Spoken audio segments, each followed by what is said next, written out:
All right. Okay. Brand. You see the redhead. Oh, baby, dog.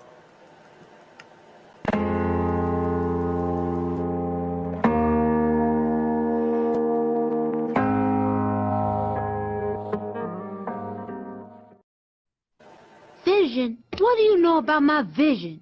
My vision would turn your world upside down, tear asunder your illusions, and send the sanctuary of your own ignorance crashing down around you. Now ask yourself, are you really ready to see that vision? Hello, motherfucker. I had to put that in there. Welcome to Bleeding Edge Red Pill. Damn, I forgot. Welcome to Bleeding Edge Red Pill. Manly Load's going to be a bit late, but he is coming. We got Billy the Goat Fly. Interesting. Interesting. Baron Yam. I'm hoping that Cypher could possibly make it, and hopefully Black Pill Radio. Whenever I get his new number or his new email, I got his email somewhere, but I'm gonna try to send it to him again. But yeah, this is Bleeding Edge Red Pill. Today's topics are going to be, let's bust them out, bust it wide open, bust it wide open. Let me stop. No, Mouth wide open like I was at the dentist. let's see. The topics are for today: Me Too, Lean In, Mentor Her, A Woman's Scorn, and legal prostitution. Well, isn't a woman's scorn kind of like a leftover woman? What'd you That's say? kind of like a leak. Sorry, a woman's scorn is like a left one of those leftover women. No, A Woman's Scorn. Oh, so Basically, it's basically a woman's scorn. Basically, the wrath that you get from a woman because you upset her or made her a little sad. A bitter woman. Yeah, very bitter bitter. woman. oh, very A very bitter woman. Sour. More sour than sour apples or sour grapes or sour lemons or limes. mm. Just sour as hell. More sour than Sour Patch Kids. The But sour yeah, kind of mad. The sour. she be mad. She be real mad. She big mad. Spiteful. Very spiteful. Um, basically, we're going. Those are the topics we're going to talk about. Me Too, Lean In, um, Mentor Her, legal prostitution. Because I heard that apparently when Kamala's talking about legalizing Oh, prostitution. Um, and what's the other one? And I just said it. Oh, a woman scorn and one more other thing I said. Damn, I can't remember. me too. I said Me Too, Lean In, Mentor Mentor Her. Oh, her. we'll just talk about. Yeah, that sounds about right. That's it. That's five. Um. So yeah, what topic do I want to start with first? I think everybody might be going over there trying to watch what's his name's stream. The Maggers. MAGA Man's, yeah. Well, yeah. I mean, no woman scorned. I mean, I'm pretty sure. Well, like black women are probably the most dangerous women, just at least in a group setting, because about the amount of power that they have, according to the SJW. Yeah. They have tons of power. So I'm you not too sure. Well, can't really I think protect I think Asian women are pretty scornful. Yeah, I think all women are pretty scornful, to be honest with you. Like that's I, not my honest opinion on it. I think if white women were had better tools, they would be just as scornful. They're just not as well practiced. Well, I think they're very I think they're well practiced. I think they're just too lazy. I don't know. I think I could, on a yeah, and the personal sexual level, marketplace, because they're not the same on the sexual marketplace. Like, if you look at that, some of the recent reaction videos to that Jubilee video, where they had women rate women and men rate women, you could Hmm. tell that the women rate black women as more attractive than the men that rate the black woman that was in video?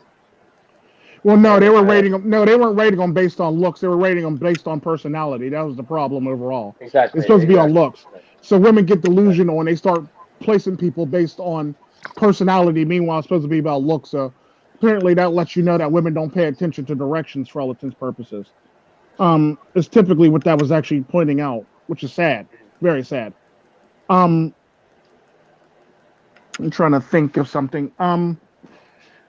Yeah, the only thing I can think of that would be remotely even close to that would be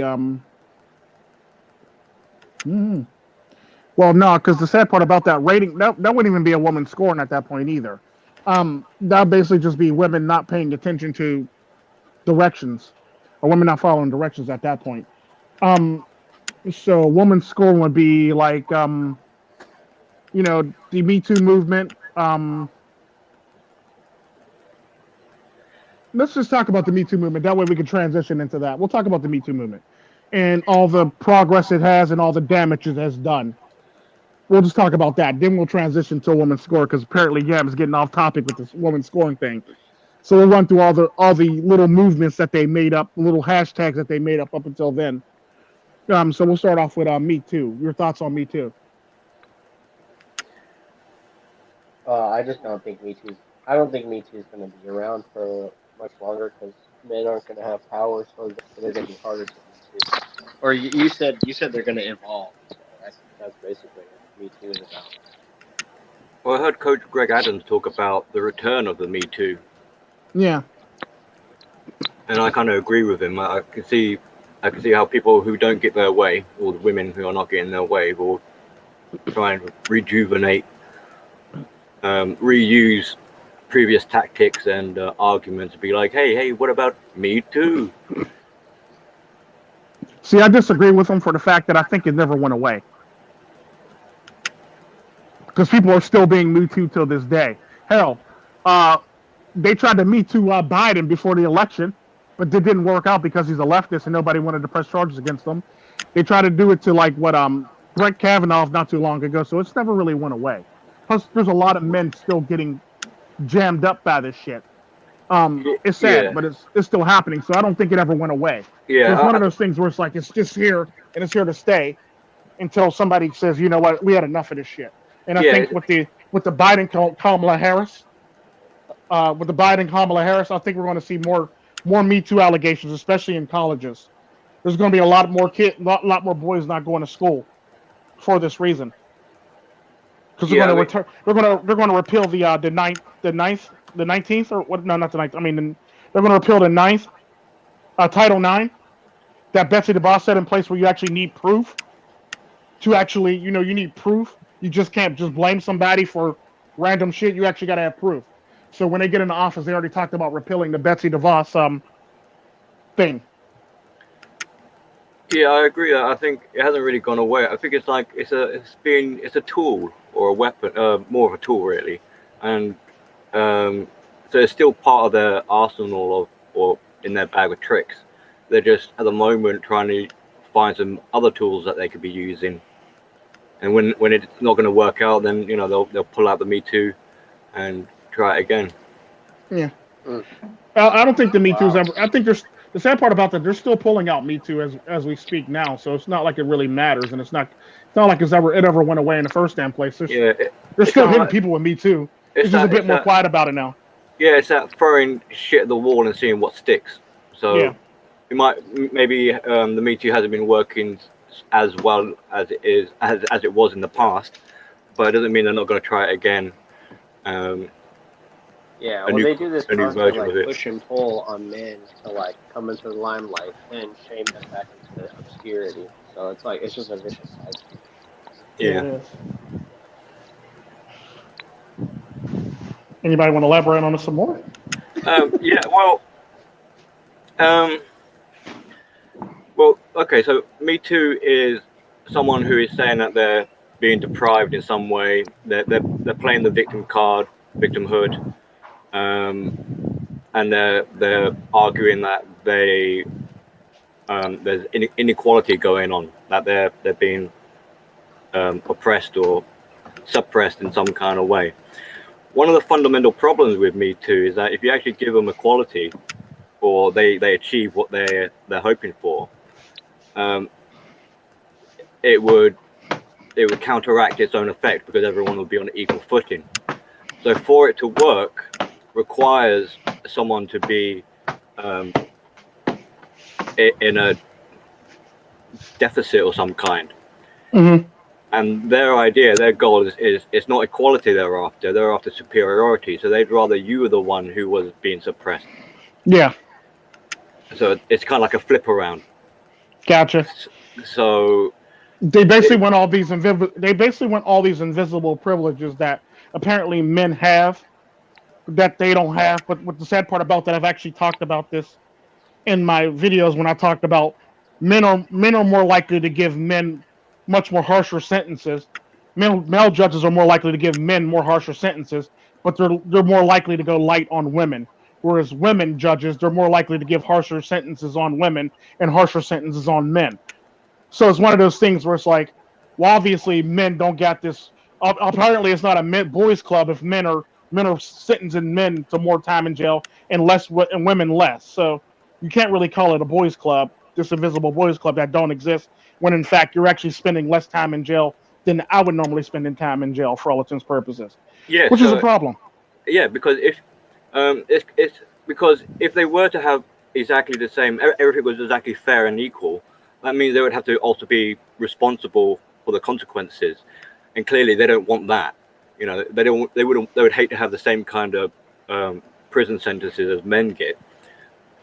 So they're wanting the perks of equality, and it becomes very problematic for them with what they're asking for, because it's kind of like they want the cake and they want to eat it as well. So it kind of sort of both ways. You want Me Too as well. You want the equal opportunities. Well, then you're going to have to show your worth and contribute just like everyone else is. But they don't want. They want to do the lazy path. They don't really want to do that. They just want the status. Or they might like contributing. Yeah, basically they want equal. They want basically what I see is they want equality of outcome, not equality of opportunity. They basically want to be able to do stupid shit and then get the same outcome as everybody else for all intents and purposes, or go to school and get like some nondescript degree. Everybody else, because that's what. And they basically want to be paid as much as everybody else in the process of doing so. But they don't want to do. But they don't want to do any work to actually get to that point. Yeah, like they want to be a CEO on a liberal arts degree, or they want to be a CEO on a what's the other one that's popular, diversity degree. And apparently the schools are now start talking about making other degrees that are just generalized degrees. Yeah, it doesn't take like 4 years to get. Yeah, basically you're going to be able to get degrees doing Lord knows what the hell you want, whatever you want, basically. Pretty soon at college. And that's a sign, because it's like they don't want to put the work or effort in, so the only way they're going to achieve that level is by bringing everyone else down. Or if they do want to put the work in, it's for somebody who's like a freaking post-Marxist or a Marxist communist revolutionary person. Yeah, but if they put the work in, they won't really need to be saying Me Too at that point. They'll just be like, look, I put the work in, and I burned my way up, and this is the way it is. Yeah. So put the work in to them the way they've been taught. Yeah, and the sad part about that, don't get me wrong, there are women who actually earn their positions and earn everything that they get, but then are also women that that do various things to actually get to the top. That's not really earning your position, sadly. The sad part about that is when it comes to Me Too, don't get me wrong, Me Too was fine at the beginning. Now it's a witch hunt. Perfectly fine at the beginning, then it turned into a whole entire witch hunt. So it's like Salem witch trials, 2000s basically. That's the problem that I have with it now. Plus, my overall problem with the Me Too movement is that the backlash from it is not just going against men; it's going against women too, especially the ones who actually initiated it in Hollywood. Because now you don't see none of them in movies anymore, if you ever notice, because it's very hard to call Me Too and then forget the fact that the only reason why you're acting is because you can't act is because the person who actually put you in that position. But the thing that agitates me the most about the whole entire Me Too movement is, like I said, in Hollywood, you had all this opportunity. Oh, Manly's here. Oh, I almost forgot about Manly. You had all this opportunity to basically be able to tell on this guy, but you never told on this guy because he kept on getting you parts. And now you want to Me Too everybody because now you're not getting as many parts and a lot of starlets are coming in. Well, how about you try actually going to school and actually getting actual skill you need to actually act in some movies? Because the sad part about that, the reason why a lot of these movies are losing money and nobody wants to go see them because the actresses can't act. Actors and actresses It's a just can't act morality. anymore. Like, why would I want to go watch? Why would I want to pay like $15 to pay for a movie ticket for a bunch of people who can't act that just looks good on screen? Directors can't direct, producers can't produce. Yeah, writers can't write anymore. Yeah, like you got a bunch of fake ass writers up in here now. You got a bunch of fake ass producers. You got a bunch of goofy ass directors that I don't know how they fucked this shit up. And it's like one of those things where it's like, oh yeah, that's right. Harvey Weinstein gave them their chance. Oh, then when you start talking about the whole entire Harvey Weinstein, oh, casting couch, got it. That's how they got their opportunities. And it's one of those things that pisses me off for the fact that, well, Harvey Weinstein's a bad person, but he wasn't a bad person when you were getting all the cool parts and you were winning all the awards. Yeah. He wasn't a bad person then. The minute Hollywood stopped calling you, all of a sudden he's a bad person now. And the thing that bothers me the most about that whole entire thing is you could have saved so many countless lives from going through this shit, but you just kept quiet. You kept quiet because you just kept getting parts. Just kept quiet. And all these other people had to go through this horrific thing, all because you wanted to keep your mouth shut. Could have saved so many women, but you didn't. The issue with that is, I do agree with you, Tico. Obviously, I do agree, but the issue with that as well with Hollywood is that they've got a history of completely personalizing someone and taking all the fame and destroying them. So they have got that fear underneath them, and they've probably shown behind the scenes, because it's a different world. Hollywood is a completely different world than what we know. Yeah. And so they've probably been shown look what we've done. This plaque of all the people that've gone on the hit list or something. Like how Bill Burr says about when Trump gets in the president's office, all they do is sitting down in that circle room and showing the JFK, the Kennedy, and his assassination, and say, look, if you do something wrong, this is you, kind of thing. Yeah, basically. But I do agree with I do agree with Sean on this one with the whole entire thing. Yeah, Me Too is the Patriot Act of relationships. Definitely. Any type of relationship or friendship you can get into, Me Too is always the Patriot Act for it. So what's the subject, guys? Sorry. The subjects are Me Too, Lean In, A Woman Scorn, Mentor Her, and what was the last one? I forgot. Now I gotta go look it up again. Good Lord, I'm getting old. Yeah, so I've just jumped along because I've been a bit busy today. So you're fine. I know. Yeah. I got your message. And legal prostitution. Ooh, and we might as well add feminism in that bunch too while we're at it too. You might as well flow through these. You might as well rename that OnlyFans. Huh? You might as well rename that OnlyFans. Well, they're talking about actually legalizing it now. Oh, legalizing actual prostitution now in America. Oh right, I didn't know that. Yeah, but apparently there's a state where it's legal for it's legal for a prostitute to be a prostitute, but it's illegal for a John to purchase a prostitute, which makes no sense to me. So the John gets arrested, but the prostitute gets to stay out on the street. So that kind of goes to what you're saying about harsher sentencing on from females, of course, men. You could say men probably invented prostitution, right? No, women did. Yeah, and so they developed a negative connotation of it, and therefore you get Johns, which are almost worse than pimps, worse than simps, or they are simps, but worse than people who just have girls but they don't contribute to prostitution. And then you have the John, who is he gets he gets slapped with the sentence because Yeah.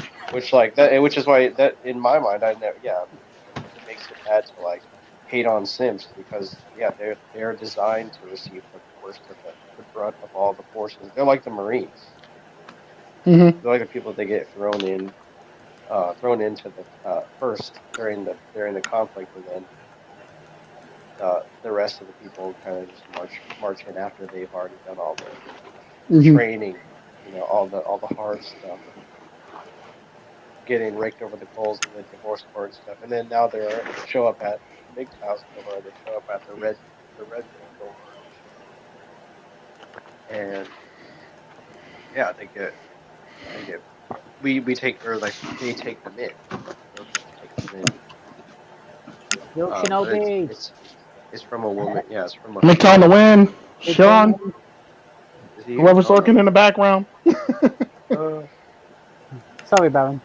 You're fine. But yeah, it was like that's the problem that I have with the whole entire Me Too thing. The premise on how it was started is the premise on how it was started and the backstory behind it is what bothers me. Like, don't get me wrong, what he did was wrong. But the sad part about that is, you as grown adults participated in that. And what they were referred to it in the politics as quote pro quo, quote pro quo.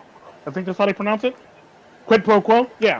And the sad part about that is like you basically did what you needed to do so you can actually make it in the movie because you can't act. Because the sad part about that, all the women who literally accused them of this shit can't act in the first damn place.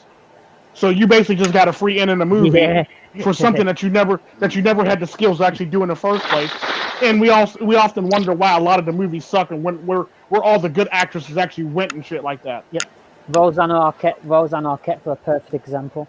Yeah. And you know, she used that entire system to get where she is, and now she's moaning against it. It's unreal. Well, they shouldn't even but the call sad them part about actors. that, They should just call them behaviors because that's all they do. They just because literally you enter into a studio and then you're padded full of makeup. There's a ton of lights. You're told your voice isn't going to sound the way it's going to sound. You're not going to look the same way you're going to look because it's all being done in CGI. So yeah, it's and the like sad you're part not of, even hardly even represented. and the sad part about that, there's a lot of these goofball actors and actresses nowadays where they play like superheroes, but they want to take off their fucking mask and shit like that, or take off their fucking costume and show their face because now their face is their brand instead of actually their acting. So you actually start knowing that like a lot of these people can't act in the first damn place if you have to remove your damn mask so you can so everybody can see your face and everybody can know it's you. Like, no, you're here to play a part. You're not here to be extra. You're just here to do the actual role. We don't give a fuck what you look like. We all we care about is what the character is. Fuck you. Well, what they care about is the tokenism. That's why they're there. Yeah. And then when you emphasize on just the tokenism, then the story writing, the character building, all is irrelevant at that point. It doesn't matter. And it kind of has that sort of. You're like fetishizing yourself. It kind of has that kind of reversal effect where, let's say they got like the TV series for Batwoman, which was a flop. Now they made Batwoman black. Black now, yeah. So that's like that's really going to make any damn like that really is going to do any damn thing. Well, Batwoman was already a token of Batman, so now you've got a token of a token. No, the sad part about that is the Batgirl that they made was actually a token of a token of a token, and now they got the Black Girl, which is a token of a token of a token of a token. Yeah. Now. It's like, come on now, guys. And why is she black? Because we have to have this kind of equality, this emphasis on like equality of black representing superheroes, and it's like, well, you've now made that a focus point, whereas before none of us cared about any of it. It wasn't an issue for any of us. I think people, they had. See, I've never heard that in all of my, I took a bunch of film classes and stuff. No one's ever mentioned the fact that. I mean, obviously, people bring up that that the role should be played by whoever's qualified for it. Yeah. But never did I ever hear anybody say what BillyTheGoat said about it, which was just like, or what Tico said about it too. It's like, if you have to take off the mask, you're not even focusing on the character. And it's like people actually think people actually think about the actors as like, this is my favorite version of Batman, or this is my favorite version of the Joker. But it's like, it's just the Joker. It shouldn't be like this version or that version, or it doesn't really matter. It shouldn't really matter. No, I Well, mean, no, But it does matter. It does matter because it's basically how Joker is portrayed. Because you can fuck up Joker, yeah, but the sad part about it is very hard to fuck up Joker. But the because he sad part doesn't wear about a that is mask, it's right? all about That's how it's another reason. That's because like another here's what I mean. This version of Joker, it's all about how that Joker connects with a certain group of people. That's all it really is. That's what they mean by that. Like a lot of people will say, I like the Heath Ledger Joker. Some will say they like this Romero Joker. Some will say they like the Jack Nicholson Joker. Some will say they like the Joaquin Phoenix Joker now. So it's well, all about who but connected now, with who, basically. but now And I they're think, emphasizing Harley Quinn as the kind of female version of the You're like, Joker. oh, but Yeah. yeah, but wasn't that's Harley not Quinn a hard. good Harley Quinn? It's like, what does that have to do with anything? We weren't even talking about Harley Quinn. We just brought her up. All of a sudden, it's back to the repetitive pattern. It's like, we don't like talking about these in-depth things. Just Well, keep no, talking. the problem with I have no problem with doing black characters, but there's a shit ton of black superheroes that you can pull from the comics that you can actually make instead of trying to repackage an Well, actual character into like the actual character.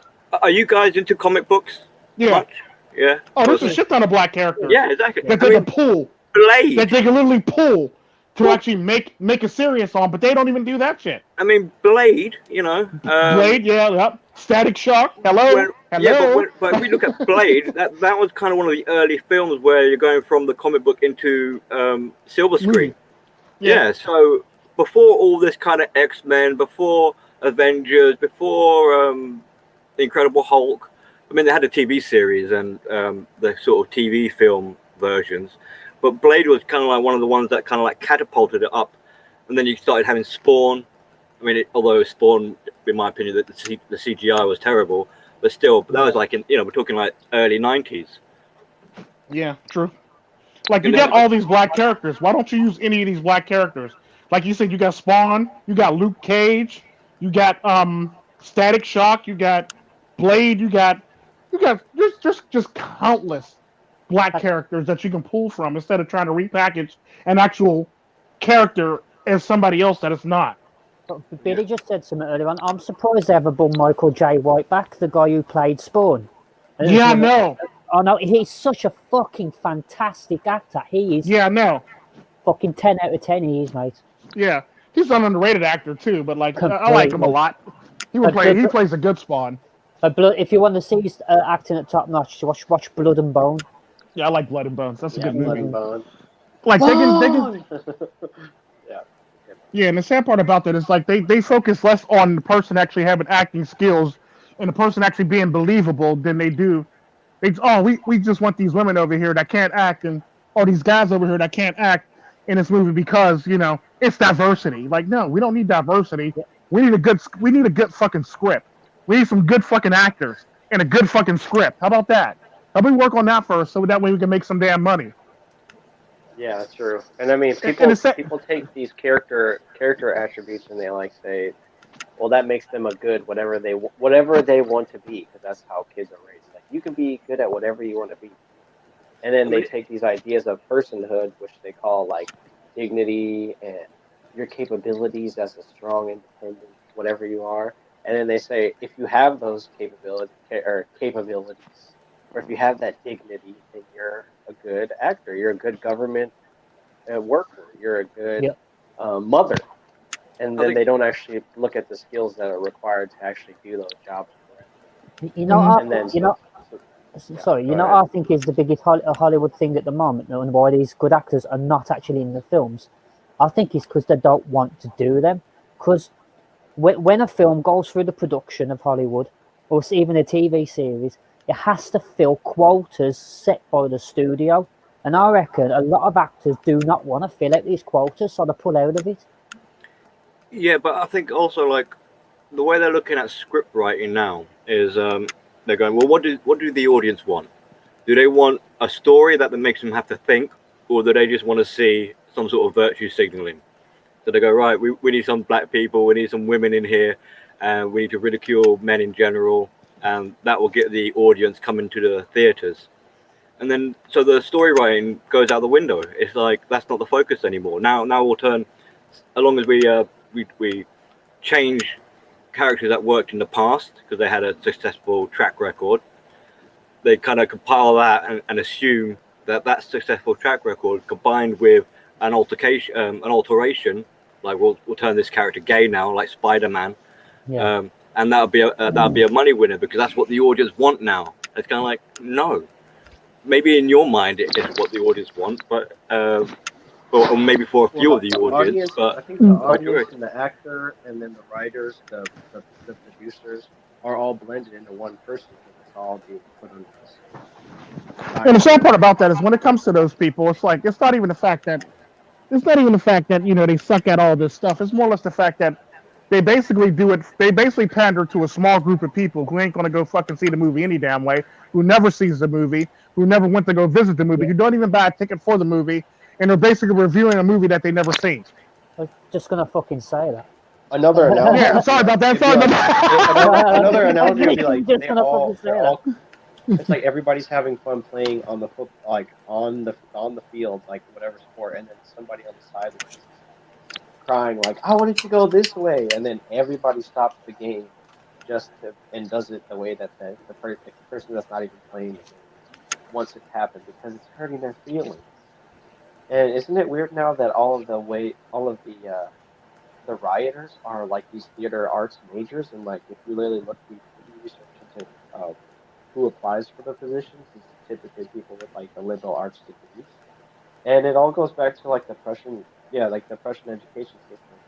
I'll mention it because I just watched the Thomas Sheridan video, but the king of Prussia used to be a very light and friendly and jovial and like creative person, and then he got shamed into being very like logical and like autocratic almost. Like he did like devised the plan to take things over, and you can see that that's the way that that's like the character arc of a lot of entitled millennials is that they like to act, they like something in the arts, and then all of a sudden they're shamed, and then now they use SJWs and progressives to like create a new world order and have everybody bend under the thumb. And that's pretty much what it is like people who are educated, they have this way of viewing the world that's very logical, and they don't even have a sense of humor. That's why you can't make jokes about Donald Trump. You can't make jokes about Kamala Harris. You can't call her Chinhella Harry. This guy. And you can't call Joe. You can't talk about Joe sniffing little kids. That's why our other stream got taken down, or is still being processed. We never do. You will be burned at the stake, and it's because I don't know. Maybe it's because of like the women that are running it will get mad, but I think it's had something to do with just something that's like inhuman that people view in how people view other people, like in this sort of like the way that we view like Hollywood actors, or the way that Hollywood actors view themselves. Because like I said, the actor is being blended in with the audience member, which is being blended in with like Harrison Ford. He's like, I haven't seen any of my movies. He's said that before. But like a person.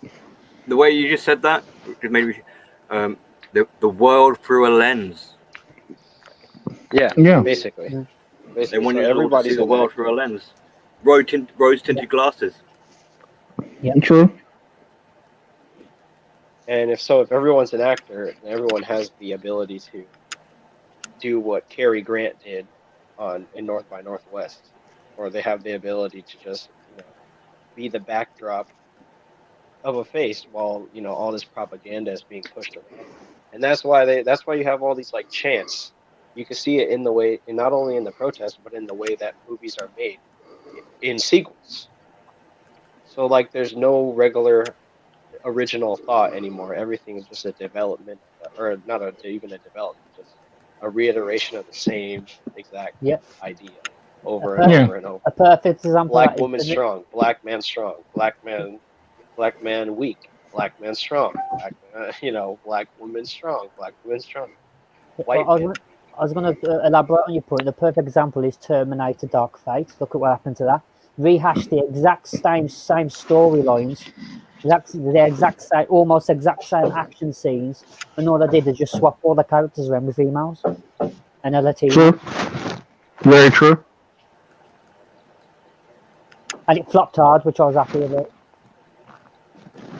Very true. Yeah, and then like Arnold Schwarzenegger he's a good example of it. Like nothing for his campaign, not to talk about his actual campaign skills, but like California elected him because there was a familiar face, and it's like that's what you go for. And he did have excellent policies for the children. I think he set up academies and schools all over the place, apparently as well. Mm-hmm. And So he took advantage of the fact that people knew who he was. True. Anyone can do, and like you couldn't that's the thing.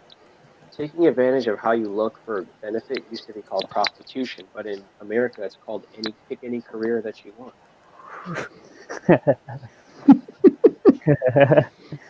We love you back. Daddy loves you back. What do you say?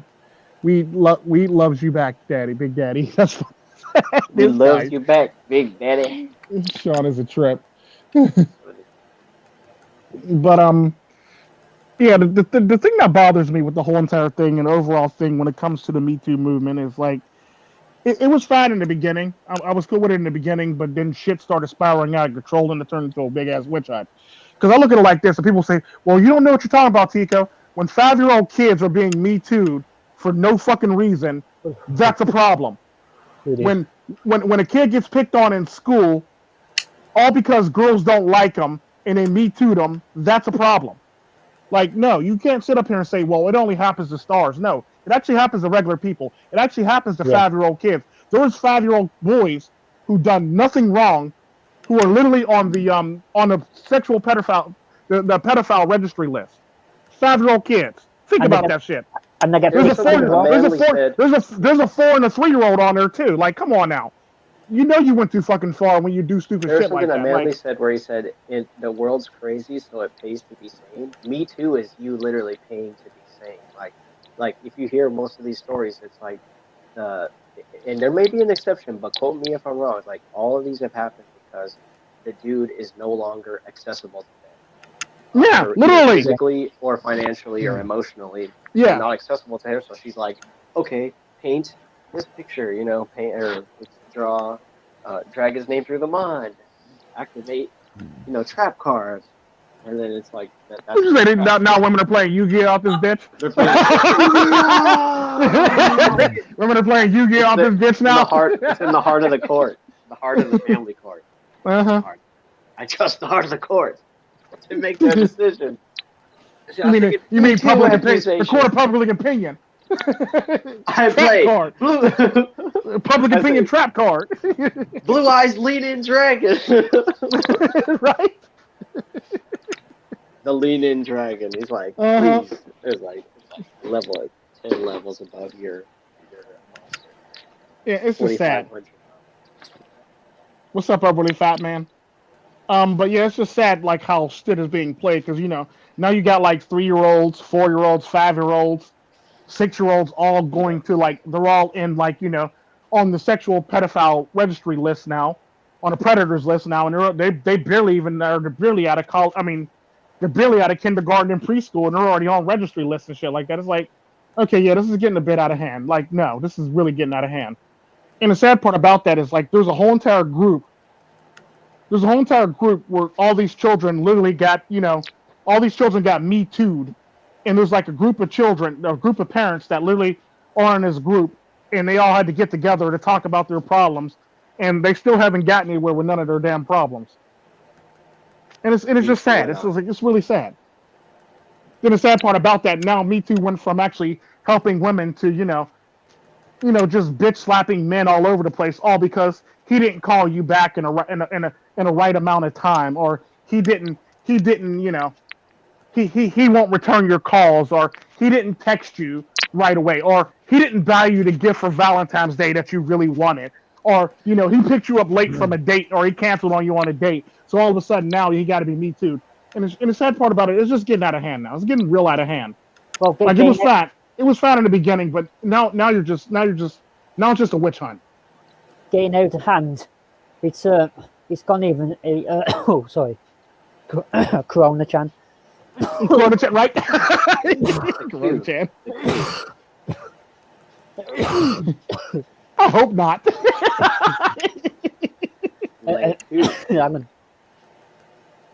Oh goodness. Have you heard of what they've done to Assassin's Creed? Be careful. It's gone even to ableism now, rather than just gender. Apparently one guy, I think it happened a couple of days ago. There's a character in the game that's got scar tissue on his face. He's got a burn victim on his face. And apparently someone complained to Ubisoft on behalf of their friends, saying he was offended. Only one person, and they've removed the entire thing from the game. Yeah, that's fucked up. Yeah, you got people complaining about Roald Dahl, The Witches. They're doing a remake, and they got the witches have 3 fingers. So people with disabilities are complaining that, like, what are you trying to say? Trying to say disabled people are witches? Basically. That's sad as hell. But it's actually following the actual written story more closely than the original film they made. Yeah. They're described as having claw hands. Yeah.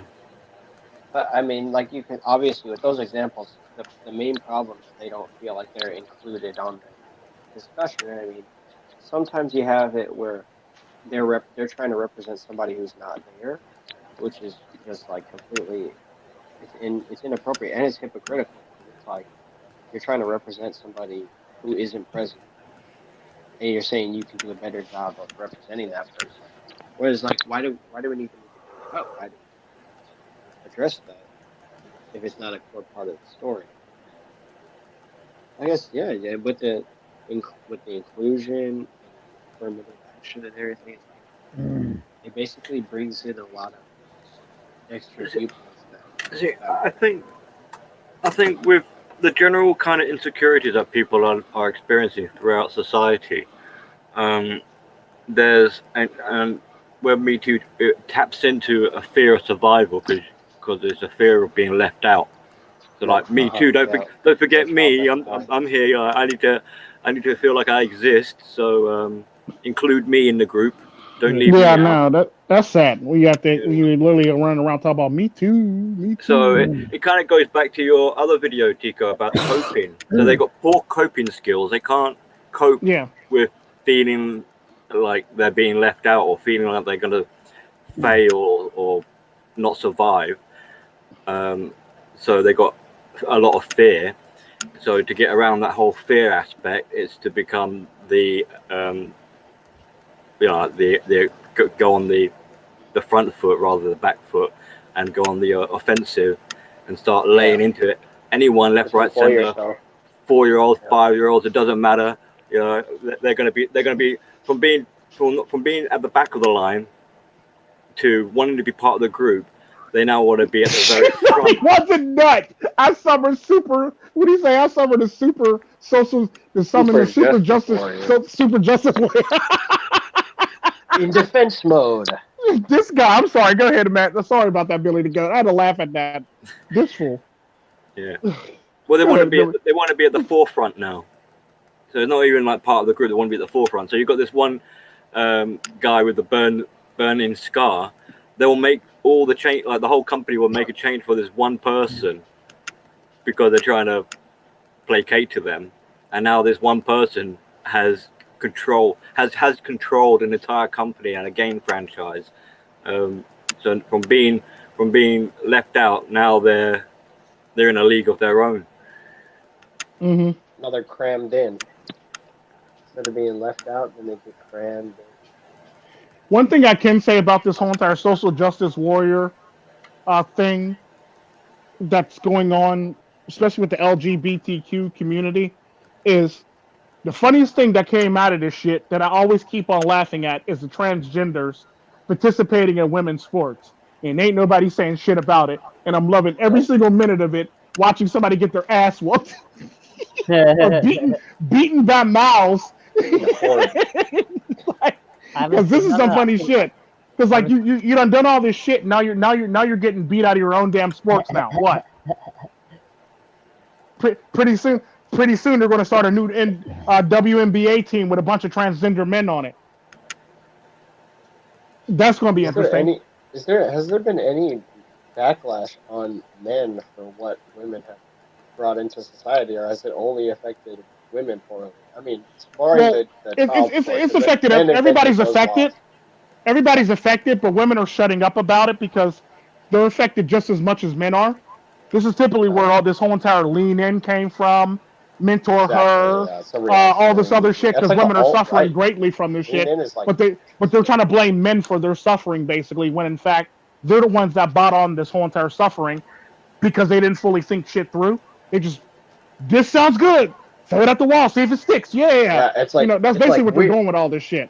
We're suffering from not having patriarchy. Like, bring back patriarchy in little doses in the workplace. Like the sad part about patriarchy's still here because this is typically what the typical woman wants. I want to be a strong and independent woman, but I want a man who makes more than me, and I want him to pay for everything. Like, wait, what? Dude, that video. Like, wait, what? That video you re-uploaded? Oh my god, it was just like facts. You're like, men that make more than me think the exact same way that I do. I was just like, dude, savage. Yeah, like they do. Like, men that make more than me thinks the exact same, and I make a shit ton of money. I clear a shit ton of money a year. So I know damn well what they're thinking when they think of women that they want to date. They don't want somebody who's like nasty. They want to date somebody who's well put together and take care of themselves.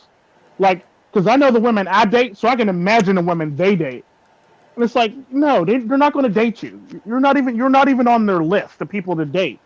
And the sad part about that, I always joke about it. Like, there's this one person that goes to me.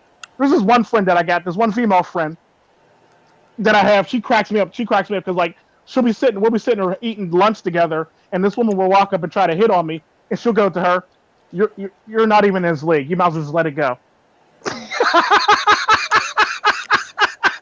Like, this one female friend goes, "You're not even in his league. Just let it go." And it's the saddest thing in the world. She'll probably be waiting for you to ask her for her number. Mm-hmm. Like, yeah, she'll tell you, because she always does that to women that always try to approach me. Like, and it's just the funniest shit in the world. And it's like, I've always found it funny. Because, like, the women I date comparative to the women, because, like, this one girl said, if Tico gives you an opportunity to date him, you better take it, because you'll never get another opportunity like that again. It's kind of like what you said, like how people want to be exactly the outcome of what they see, like in Hollywood. Yeah, or what they see other people doing. And what BillyTheGoat said that too. It's like they want to be exactly what they see, and so they should either block what they see and try to focus on something that's more productive, or they should have realistic expectations and be like, it's not going to be what I see. In fact, it's going to be the complete opposite of what I see, because how everybody says it is ain't how it is. It's pretty much they're just trying to paint a false perception. Well, I mean, society's got this thing where it's kind of like, it kind of goes with advertising and marketing, where being ordinary and content is a bad thing. You have to have some sort of. Yeah. Well, yeah, I mean, it's like, if you're normal, there must be something wrong with you. Like, for you to be validated, you have to have a little special quirk or skill or ability or good looks or wealth or some sort of attribute. You can't, being just fine with who you are is now being looked at as some sort of disorder. Mm-hmm. Yeah. And that's sad. That's sad when you can't be yourself, or you can't be happy with being yourself. And my favorite thing about the whole entire feminist movement is when they say, well, women should be empowered and women should be able to do this and that and the other. You got this one little ass woman over here talk about, I'm happy to be home for my husband and make them dinner and this, that, and the other. And now they're all jumping on her back and saying she suffers from patriarchy and this, that, and the other, this, that, and the other. And she's happy.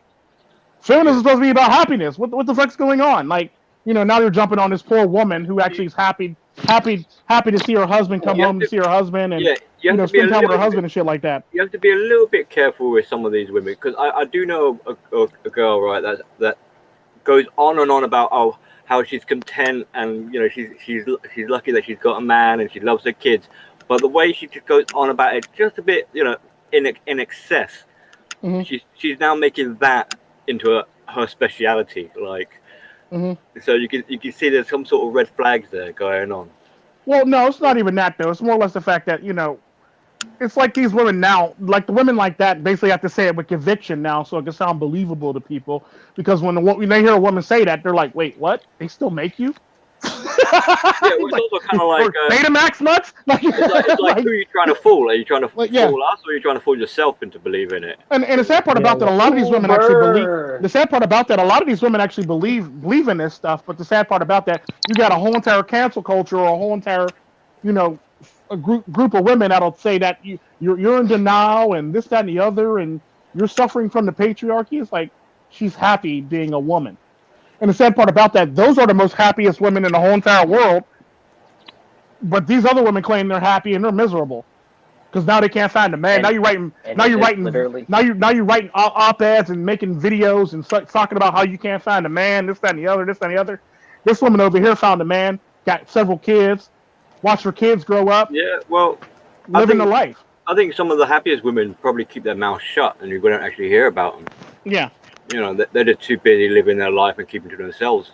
Well, I kind of think, and I think about, in this country when the ranchers, the American ranchers started settling closer and closer to the places where the territories that the Native Americans were given, or they started to expand into those places that have been given land. Because there was a point where there would be obviously there would be city, and then there would obviously be wasteland or wilderness, and then there would be the Native American territories.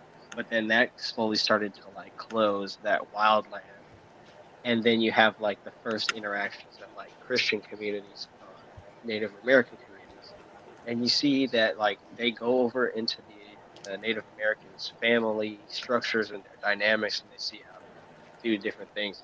They put they'll set the baby up onto a tree to adjust its back posture or something, or they'll see wives that are just minding their own business in the village or in the town, in the cities, and they're doing some sort of custom, and the women who are from the Western side, the civilized side, they see it and they get so triggered by it that they try to re-educate the Native American women and children on how to live, and it's this kind of indoctrination cycle that happens.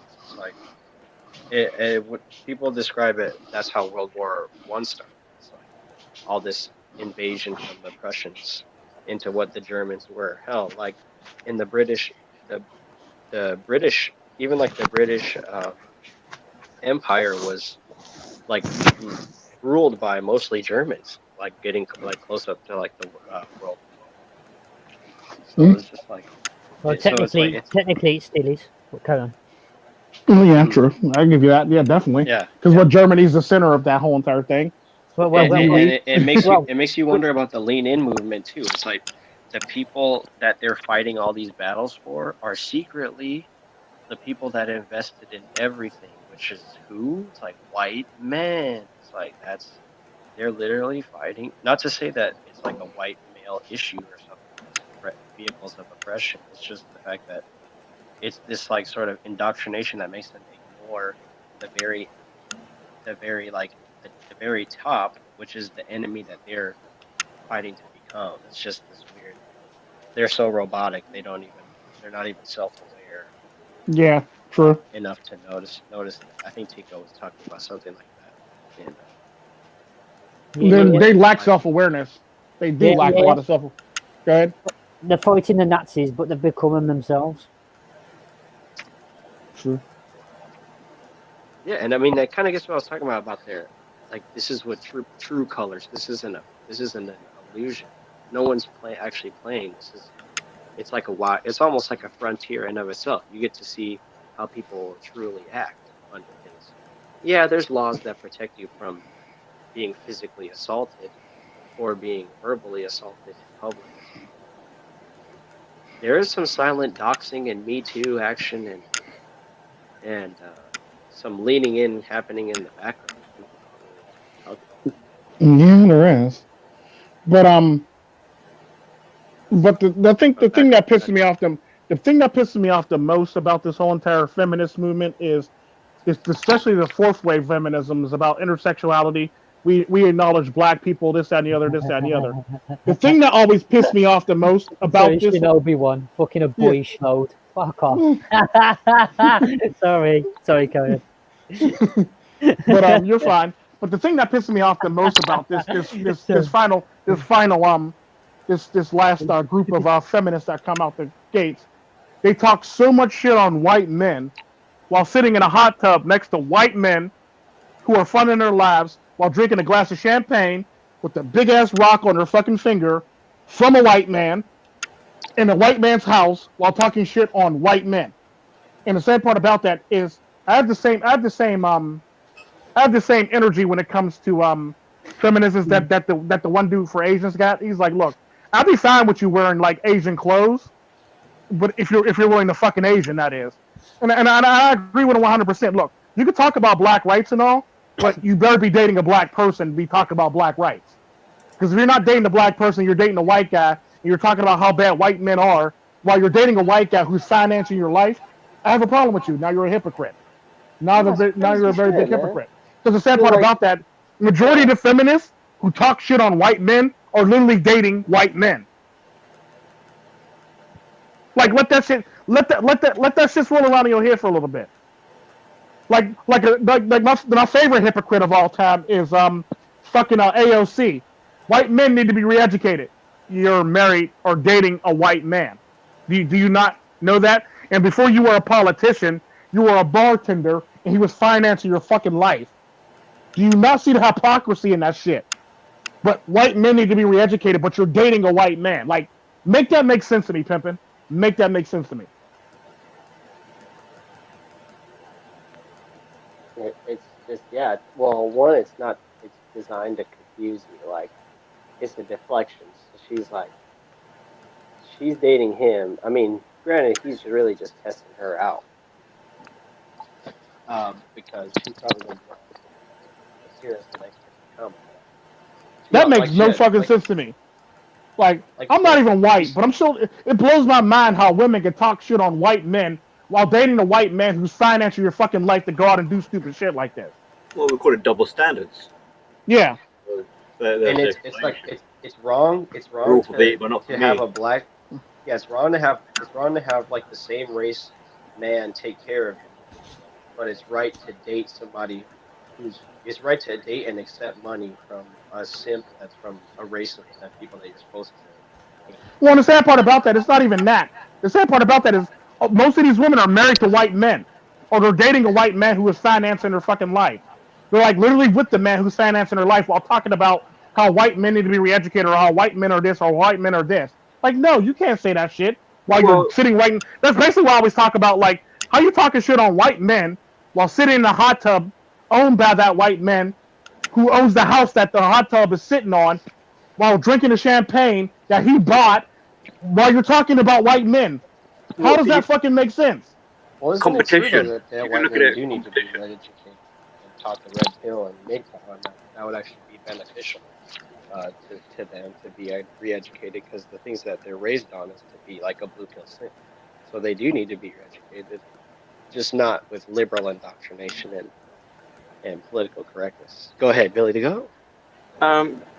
It can be looked at as competition, and with the double standards. So with AOC dating or married to a white guy, it would be a rule for me and not for thee, or a rule for thee and not for me. So she's obviously getting the benefits of dating a white guy, and it would be to her advantage if other people weren't in a similar position. So she's gonna kind of like suppress everyone else's white guy partners. And the sad part about that, all these women who talk shit, even that Muslim chick said, how many men do we need to kill? She's dating a white man. Like, the fuck? Well, how many of your white men do we need to kill? Leave my white man alone, kind of. I know, right? Like, shit. Like, I quite frankly like my white. I quite frankly like my white people who actually, work on the infrastructure. Fuck off. I like my infrastructure, bitch. And then if you go off, sorry. Huh? You listen to how they complain. You listen to how they complain about men, how men are being trashed. And Tico related to Elliot Rodger. I mean, right there is another example. They say like we would kill all the white men, which is like their idea of beauty, which is like when they get with one, they still treat that person like crap, or they are still coming out the mouth sideways about a bunch of different racial and gender issues, and they don't actually it's almost like the dog that catches the ambulance, like chases after the ambulance, kind of like ambulance chaser type mentality. And it's like they wouldn't know what to do if they actually got that much power. They would definitely squander. Like if they got with a guy that was funding their life, they would just spend all the time fucking crap about it. Yeah, they basically spend all their time doing this stupid shit that they're doing now. Like, motherfuckers got way too much time on their fucking hands. I'm sorry. Like, I wish they would take away all the fucking amenities that we got now. They need to get rid of the dishwasher. They need to get rid of the fucking washer and dryer and go back to the old crankshaft shit. They need to get rid of all this fucking shit. Matter of fact, and none of these motherfuckers would have time to do any of this dumb shit. Fuck this shit. Yeah, You'll get to feel what it's like to actually live oppressed and shit for real. Bitches got washed like shit. There's third world countries right now that ain't got no fucking dishwashers. These bitches worried about washing fucking dishes. There's a third world country right now that wish they had a fucking dishwasher. Hell, I worked at a restaurant in Costa Rica that didn't even have a fucking dishwasher, and we used to do like thousands of dollars worth of people, and we used to have to wash that shit by hand. Fuck out of here with that bullshit. Did you have a spray nozzle? Did you have a spray nozzle on the faucet? No, we just had 3 sinks basically: a wash, a rinse, a wash, a soak, a wash, and a rinse. That's all we had. Like we just run shit, and then we used to have to refill the I know about the sink that. we used to have to refill the sink, all 3 sinks every 30 minutes. We would have to refill the sink just so we can keep on washing.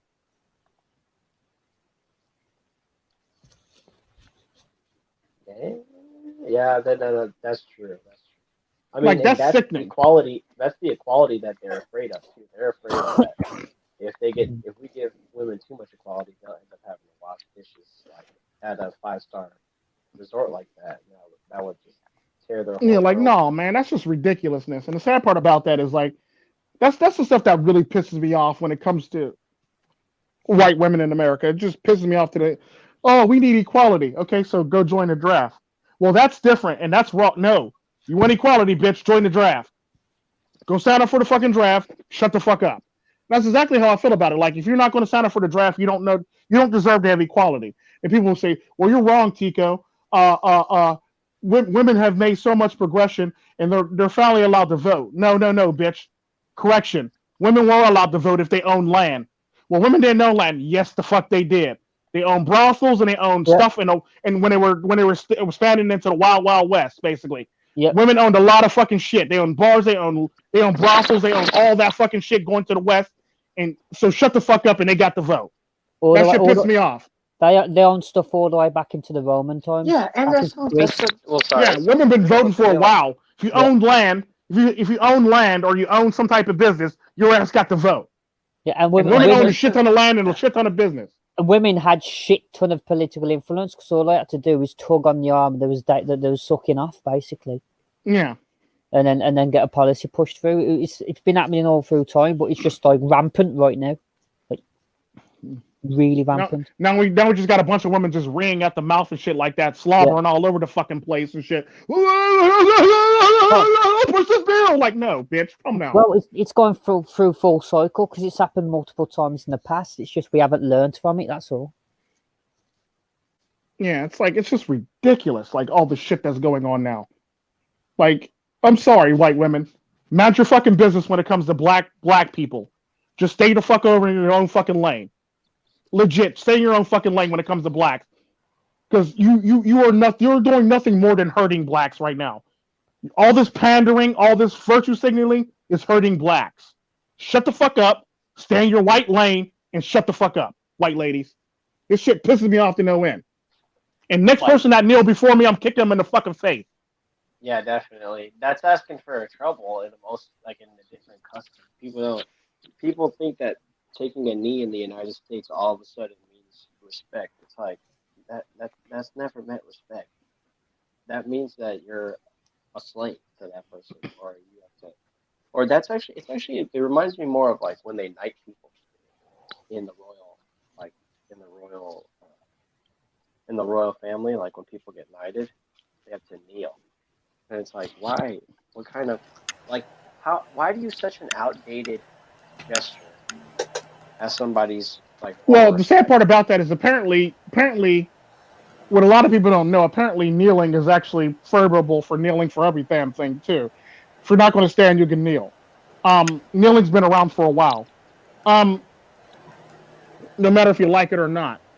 I think within the knighting ritual, I could be corrected in the comment section if anybody knows it further, but to my knowledge, when you kneel and then you get knighted, it's about the reason why you kneel so you can rise, because you rise a knight.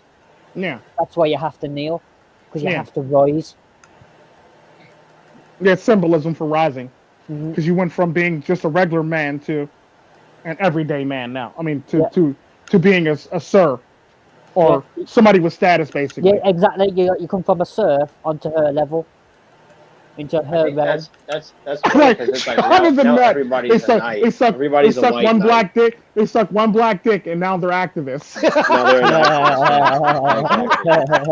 Facts. Don't get me started. Facts.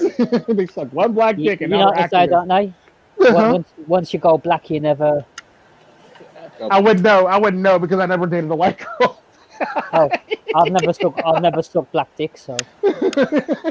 I never did either. The SJWs. No, oh man, this is too funny. But yeah, that just pisses me off when I see that shit and how people be acting, and then they be talking out the side of their mouth. And I'm just sitting there thinking to myself when this happens, I'm like, dude, say something, nigga. You dating her? Like, how you just letting her just talk all this type of shit and you just finance her? Cut her credit card. Put her in a fucking doghouse or something like that. Put her in a guest house or something. Shit. Kick her out the fucking house. Something. Because, I'm sorry, women shouldn't be talking as reckless. Like, how you talking reckless on a guy that's literally funding your fucking life? The only reason why you got this much spare time on your hand is because of this guy. Or your fucking family. Like, come on now. And the sad part about that, all these feminists, if they're not dating a white guy, they're dating an Indian or a Chinese guy. They're not dating no niggas. They dating Indian or Chinese guys. And it's just facts. Like, so spare me the bullshit talking about, oh, I'm here for black men. Oh, shut the fuck up. You're not here for black men. You're here for Chinese dick or Indian dick. And if you're not here for them, you're here for the white dick, basically. You're not here for me. Like, just do you. Go back to your townhouse. And just go do some other shit. Go pet your dogs. Or go have children. Or go make your husband a sandwich. And shit. Because I don't want you making me no fucking sandwich. Because you've been fucked it up. Tyrone doesn't even want you. Tyrone doesn't even want you. The only guys that will take you is the Pookie and Ray Ray. And then, like, Tony and Guido. Tyrone would actually date her. Pookie and Ray Ray won't. Because Tyrone always ends up dating white women any damn way. For all intents and purposes. Tyrone ends up with the Asian girl or the white girl or the Arab girl or anybody else or the educated black woman. Which is few and far between. Low blow. Not really. It's more. They're more prominent now. Or is that Not false? really. Define educated. Yeah. Look, like Indoctrinated. now, it'd be one thing if these women went to school for some actual fucking degrees. Well, you notice what I, you know what, you want to know what I notice is like, yeah, if you challenge the professor, which is what any, like free thinking person or person who's like who should be encouraged to think for themselves do, then you perform less well in the class. But if you worship what the professor says, you will probably pass the class. Is what I Spot Yeah. on. Spot on. And so maybe you don't learn as much because this thing you can get out of any institution and escape certain part of their program. But I think you learn less how to study things and you learn more how to like You're right. observe things, kind of like a religion. Like you like learn how to like I guess like just let the Holy Spirit of communism into your heart. And even if you don't, it's like that's the thing because as long as you renounce what you believe in, they'll pass right over you. But as soon as you mention it out in public, that's when they're like, "Be healed, demon! Get out of this man's head, demon!" And it's like, oh my God, there's no white people in here because we picked the class that way, but there's the presence of the patriarchy is here.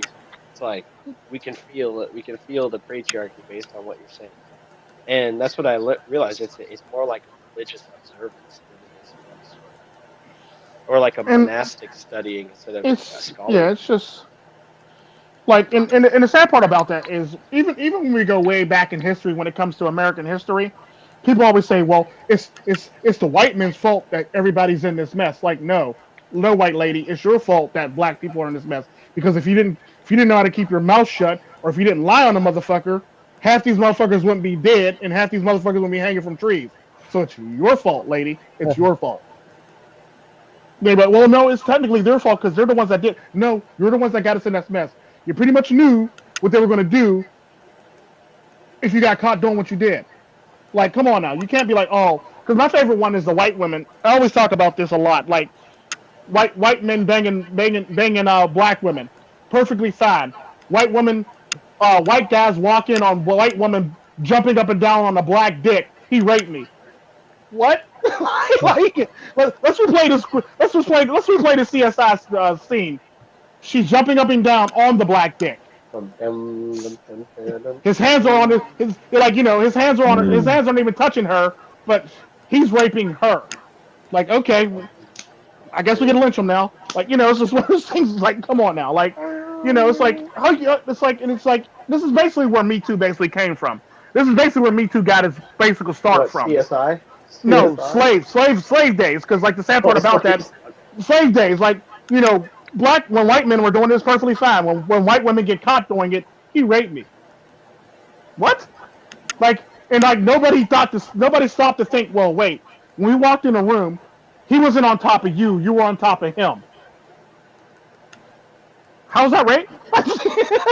Like, please explain how this is rape. Like, it's like nobody even stopped to think about shit like that. Everybody just went with it. But I understand it though, and it's like I don't blame white men for that. I blame white women for that shit. I'm sorry, I do. That's just me though. Well, it's almost like what they were going for in the Constitution, separation of church and state. So usually, like in a church, Sean is a nut. It's not rape. It's that's the Soul Train. This guy. Go ahead. Yeah, I'm sorry. No, you're fine. But yeah, it's like usually in church, like silence is a recognition of. It's the recognition that the deity exists. Like you wouldn't walk up into a church and just start yelling, unless you're Tico. No.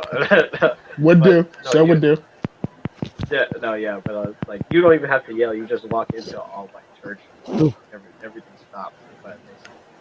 But it's just like, yeah, it's not like how it is in politics, where like your voice is the main part of how people figure out what you align with. So it's like, because there's no separation, people who are not present are are allowed to be spoken for, like almost as if, you know, everybody in the church is a preacher, or everybody's required to say I believe in order to make it real. If you say you don't believe, then you might be disrupting the peace. You might be angering the God or gods, the gods of communism, the gods of Marxism. So Gods of Marxism. it's really what it is. Is that you can't. Not only can you not say anything, but you have to say the right thing, and you have to repeat it just so that they know that it's ingrained in your brain. True. Sad. But wait, how I guess how it gets into lean in is just that, you know, work used to be a male space. It used to be a place where men could feel productive and not have it tied to, you know, female validation, and now it's basically altered its guise, because no matter what, if you've been paying taxes as a part of your job, you're still kowtowing, you're still getting cut. So it's basically like you can't just work in silence. You have to be enthusiastic at work, because that's how they keep the belief train rolling. Like I was thinking about it the other day. Like if you're at work, you're like they have you listening to blue pill programming. They have you listening to blue pill music. They surround you with a bunch of blue pill stuff just to keep you there. And True. it's kind of like yeah, and it's like I think it's kind of counterintuitive to what the pattern is. Yeah, because most people want a job that they can take home, but now their job is the house that they have to retreat back home to avoid, because it's been True. surrounded by women. So it's like, oh my god, it's very there's very little room to actually study and learn something. You have to actually know which version of the truth is right today, which is funny that somebody said that. I think Cypher said that in one of the other streams, but it's like, yeah, you have Yeah. to know what version of truth is correct today, which is frustrating for a person who wants to learn something and ask the right questions and ask any questions at all. Yeah, so that's how education is. So then that's how people expect the job or your job to be. It's like, no, that's not how it's gonna be. Like, I just realized after trying to employ myself that that's not how it is at all. Like your ideas that you learn in college are not they're not on any sort of firm foundation. They're not grounded at all. You may think that they're grounded, but they're not. And but yeah, what else is on the list of topics?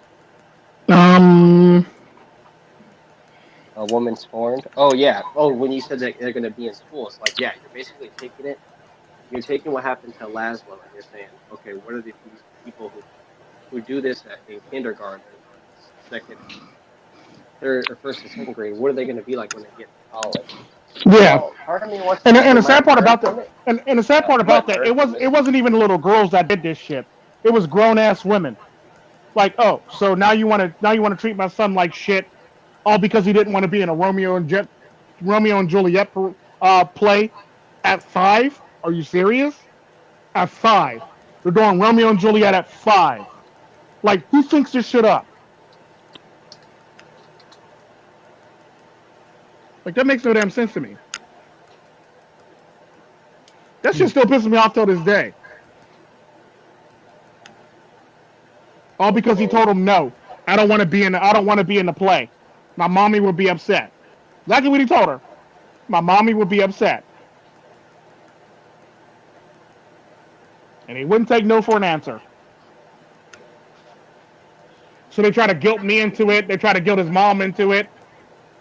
And then Lazo ended up being picked on and shit like that. And the next thing you know, he was out for travel. Then he was out because he was sick.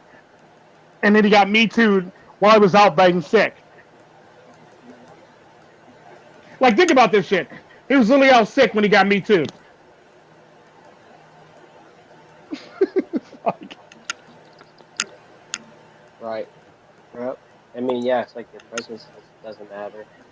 You it don't doesn't even. matter if you're here or not. Basically, at that point, it doesn't matter. Like people say, I'll just stay away from women. Like a good example of that is when I went to.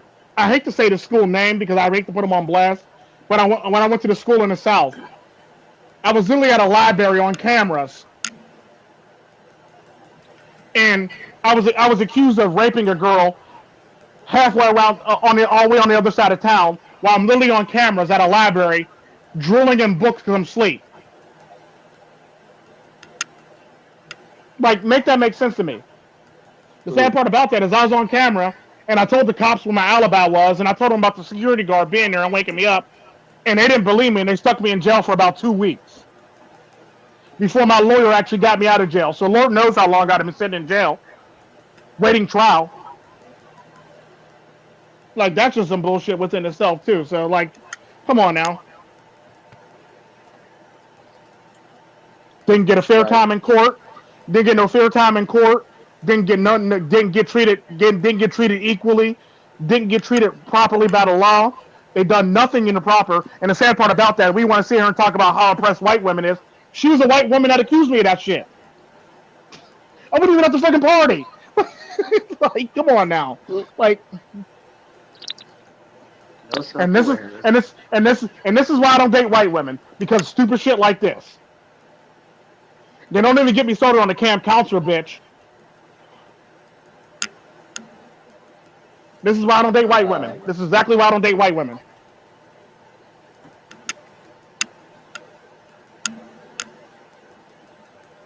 Oh. Bitch was all touchy-feely with kids and shit like that at camp. And I basically stiff-armed her and told her to go away. And she gonna get mad at me for rejecting her. Now I'm accused of touching her breast and shit like that. Like, nah, bitch, I ain't touching her breast. Get out of here. And that's when buses started having cameras on them. And luckily the bus camera was working because my black ass would have been serving time in jail basically for no fucking reason whatsoever. And this is why I don't date white women.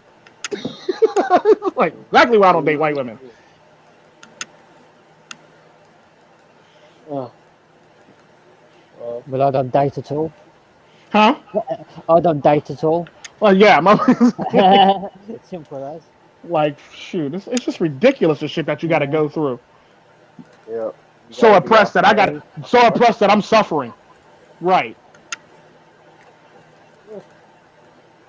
And yeah, if your girl's not the right level of dangerous, like if she doesn't own a brothel or own a business or own a bar or something, she can be removed from the picture too. Like she can be taken out, and it doesn't even matter if you're off the market. That used to be what saved a lot of guys from, all this like gossip corners if you're taken or not. But now it doesn't even matter because everybody can. You could be taken, your whole entire life is destroyed. Now you're divorced. Yeah. Meanwhile, you were with the best part about that is, like, I always found it funny how men get accused of certain acts. The sad part about that is the night when they're accused of this act, they're literally with their wife being accused of an act that they didn't do halfway across some damn where. It's like, wait a minute, bitch, I was with you. It was our anniversary. How do you not believe in me on this shit? Oh, because your wife is mad now because you didn't get her the anniversary gift that she wanted, so now she believes the chick, that's accusing you of this shit, all because she didn't get an anniversary gift. Like, come on now, it makes no damn sense. Like my favorite one was the one white dude that got accused of raping a girl, and he was at a movie with his mom and dad. He literally, the sad part, there's only saving grace was the fact that they did several check-ins at the movie theater, and they took pictures together at the movie theater. If his mom didn't take pictures together, his ass would be sitting in jail right now. Still. Jordan Peterson right now would say that those people didn't have enough rough and tumble play when they were younger. So they feel like scorned, even though they have, they don't know. And the sad part about that is, like, all these women I talk about, like, they feel slighted for some odd reason, so now they want to take it out on everybody and drop nukes on every fucking body. They want to go DEFCON 10 on motherfuckers just so they can so they can feel like they feel because they feel slighted just in the least bit. And the sad part about that is something I've always noticed about women is if you turn down a woman, she's going to be scorned no matter if you like it or not. Because the best part is like a good example of that is have any of y'all ever read the text where women that got turned down on dating apps by men? I was doing you a favor anyway. Like, nah, bitch. I said I got somebody. Well, you don't got nobody. You ain't got to lie about it. I was doing you a favor anyway. Like, bitch, why you so hurt? like, y'all should read some of these comments that women do when they get turned down by men. Women get bitter. Women get violent. Women just get like, ooh, they just get evil as fuck. Papa, I was doing you a favor anyway. Nah. Yeah, I mean, that's the no self-awareness too. They Yeah, say that's we definitely no are always self-awareness. preying. We're always preying on somebody, but when they prey on somebody, then they all of a sudden they're just the supreme demure goddess, and then we are we're just we're the one that's playing the political power game. Meanwhile, they've ascended to queen or even god. So it's just like in the eyes of other people. So it's like, why would I approach a god or a goddess? Meanwhile, you're like, there's no view that way. You don't that way. I'm just a bear. I'm just a bear. This guy. All right, we might as well skip over to what we got: cancel culture, feminism, and I gotta look up the other one. Cancel culture, feminism, lean in, mentor her. Mentor her. Oh yeah. Oh, legal prostitution. It's like spin the wheel.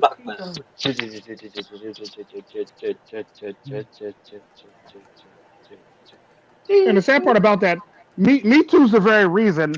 I'm gonna just say this about lean in or mentor her.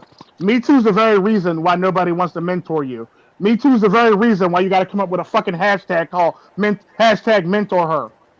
You should probably try thinking your shit through first before y'all start implementing stupid shit. That's just my take. That's just my take on it, though.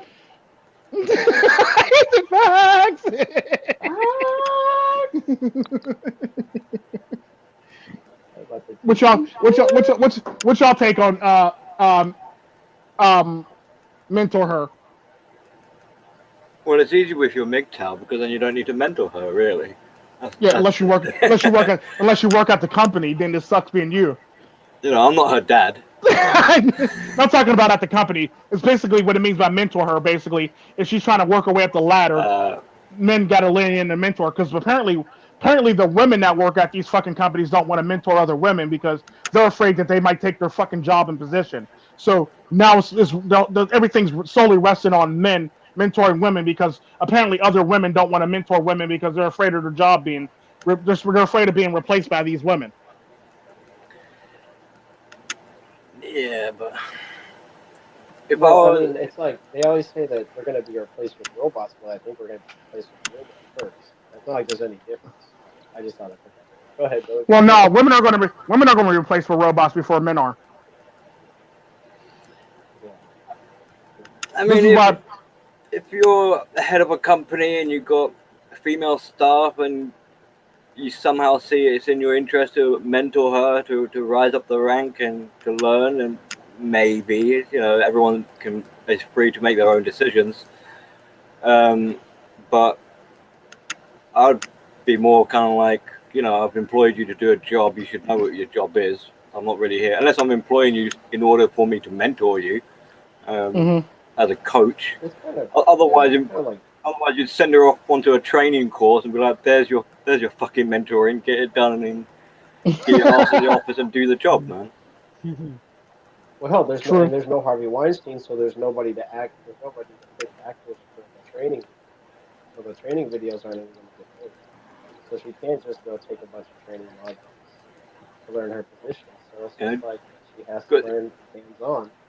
There's so many online courses nowadays and life coaches and things like that. There isn't a shortage of supply. Yeah, true story. There isn't, but apparently women are too good to go through those courses. They want men to directly mentor them for the job. They I'm like, want well, what about the women that work in that thing? What about why can't they mentor you? the Well, they special don't want treatment. to. Like they don't want to. Okay, well, you might want to talk to your fellow women because Yeah. they're to actually mentor you. Then, like, I don't see you forcing women to mentor no damn baddie. It's always got to be the men that got to mentor these women. It's like, come on now. And the only Well, reason maybe why women you're right, Tico. and You're the only like, reason yeah. why women want to be mentored by men so they can have an opportunity to be in the presence of that man, so they can hit on that man, so they can probably wife husband that man up. That's the only reason why they do it. That's the only reason why they do it. Pretty There's no much. other reason. Because the sad part Well, about that, most romance, most relationships that are done in this day and age are done in the workplace, and it's usually the woman pursuing the man. yeah, and then once she's been mentored, she'll overthrow his So, position, and then Yeah. he'll be working for her. And then if she can't overthrow his position, she'll me too him, and then she'll be working his position, or somebody else will be working his position. Yeah, yeah, like there'll be more than one way of having power over someone. Maybe not Mm-hmm. literally have his position, but if they were to hook up and become a couple, for example, I mean, she might, like dictate how it goes in the bedroom and the household, and make his life a hell. You Mm-hmm. know. or get grandfathered in when they start cutting people like first in, last out. It's like first on, last off, basically. Yeah, it's like that's Mm-hmm. the CCs. And it's like I think like robot like if women have a dual mating strategy, it's kind of like robotics and automation have like if you want to talk about dual mating strategy, they'll be literally on both ends of the gender spectrum, eating away at jobs that are designed for both men and women. It's almost like at this point, women have no choice. They have to lean. We all have to lean in on each other and depend on each other to actually get through stuff. We can't just expect Well, sit around and expect the other side to like pull things well, together. that's the thing though. She's expecting the path. Like she wants it easy. Like a lot of these people, men who are directors of companies, yeah, they might have been mentored along the way, but a lot of what they know and their experience is off their own back. The hard True. graft. Yeah, yeah. Like, Yeah, but people don't see it that way, and they think that they're hiding something, and they think that this is the reason why because they don't realize that men actually will sit there and learn some shit so they can get ahead. Hell, I know women that'll do that shit too, but not too many women are willing to actually learn something. If they don't know something, they won't admit to it, and they'll go yeah, learn it. I mean, a lot of these guys, I'm sure, would probably have stories and accounts of like they've made failures, they've had mistakes along their way, and then part of that mentoring would be to learn how to pick yourself up. But it seems as though women don't really want to be making any mistakes. They're not willing to do that. They just want it handed to them on a platter. Mhm. Because once they make a mistake, now all of a sudden it's like, oh, it's not my fault. Me too. Yeah, yeah. I've been a victim. It's like, well, so we've got a problem here. If you're not willing to accept any mistakes in your learning, in your mentoring, you expect a 100% pass rate first time, Yeah, then you've already failed. and this is exactly where the Me Too this is exactly where the Me Too movement actually starts getting like quite turned into a witch hunt because there's been many times when a girl has been failed in class all because she didn't turn in her homework, she didn't turn in her assignment, she missed class, and she'll just accuse the teacher of rape. So now she gets passed in a class for a class that she didn't even pass, all because she accuses the professor of rape. Like so now male professors got to be worried about not passing women all because they'll be accused of rape now. There was a report about more men are leaving the teaching profession because of the whole feminization of the Yeah. schooling. Yeah, that happened at my school. Yeah, but and it's like the cancel culture and Me Too is like taking the blue pill to treat a symptom and not the underlying cause. It's like Yeah. the underlying cause is you got a bunch of these women that don't deserve to be there at the school getting hit on by a bunch of these professors that I mean they might deserve to be there, but that's not part of the question. Like you said, a male teacher earns the experience that he gets by working and like you said, on his back. So whether he knows everything about the subject's irrelevant. or whether, and that always gets put into question too, especially if he knows something about red pill knowledge, just common sense. He's looked at as if he's hiding something, like Tico was saying. It's like, oh, you must now we got to put all the eyes of scrutiny on you. Everything you do has to be monitored because you can't be trusted. When the real Marxist, communist spies and stuff that are in the institutions will tell you that you got to play the game. They know it. They know everything that there is to know, but these professors that are flirting with the students, those guys are the ones that get taken out. The sad part about that is that those professors aren't even taken out of school. They're not even accused of any fucking thing. The sad part about all the professors that actually are accused of this shit are the professors that are doing their job, abiding by the rules, and not fraternizing with the fucking students. Those professors get taken out more than any other type of professor. Hell, another good example of that is Jordan Peterson has actually been accused of that shit multiple times.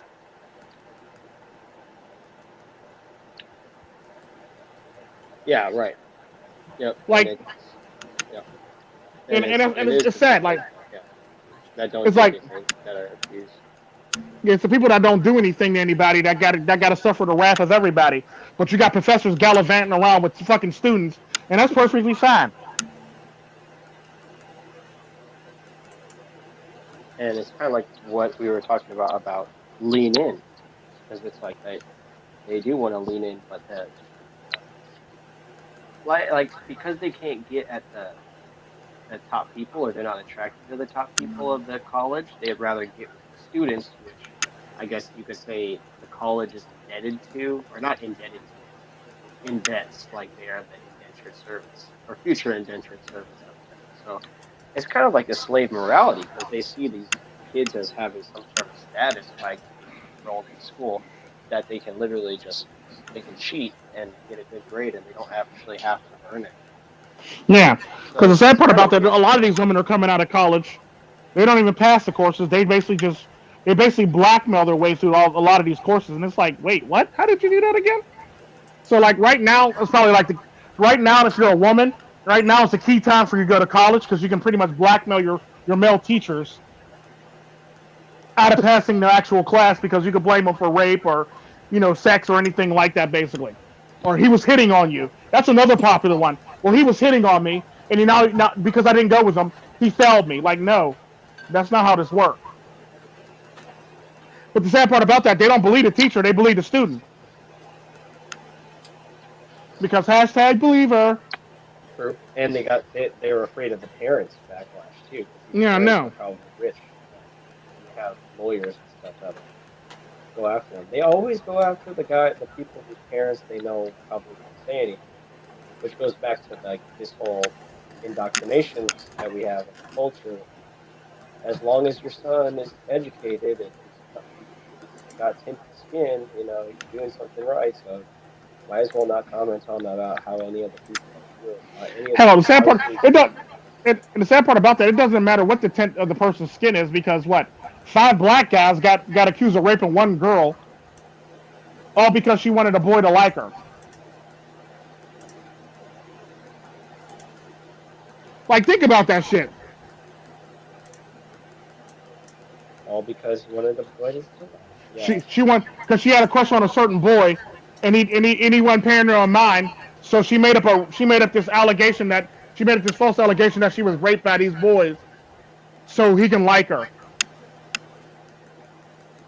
Like, think about that. Think of how sadistic you have to be to come up with this type of plan. I mean, it almost sounds normal. All the stuff that we. That's pretty much college life now. So, but I don't think that means that less people are going to go to school, because they don't. It's not like with the type of parents we have nowadays, like they have a choice. Unless there's a trade that you can point to me right now that every boy is going to do, and it's not programmed. Like what's his name said, 3 and 4 boys in our college are basically accused of psychic rape. Psychic rape.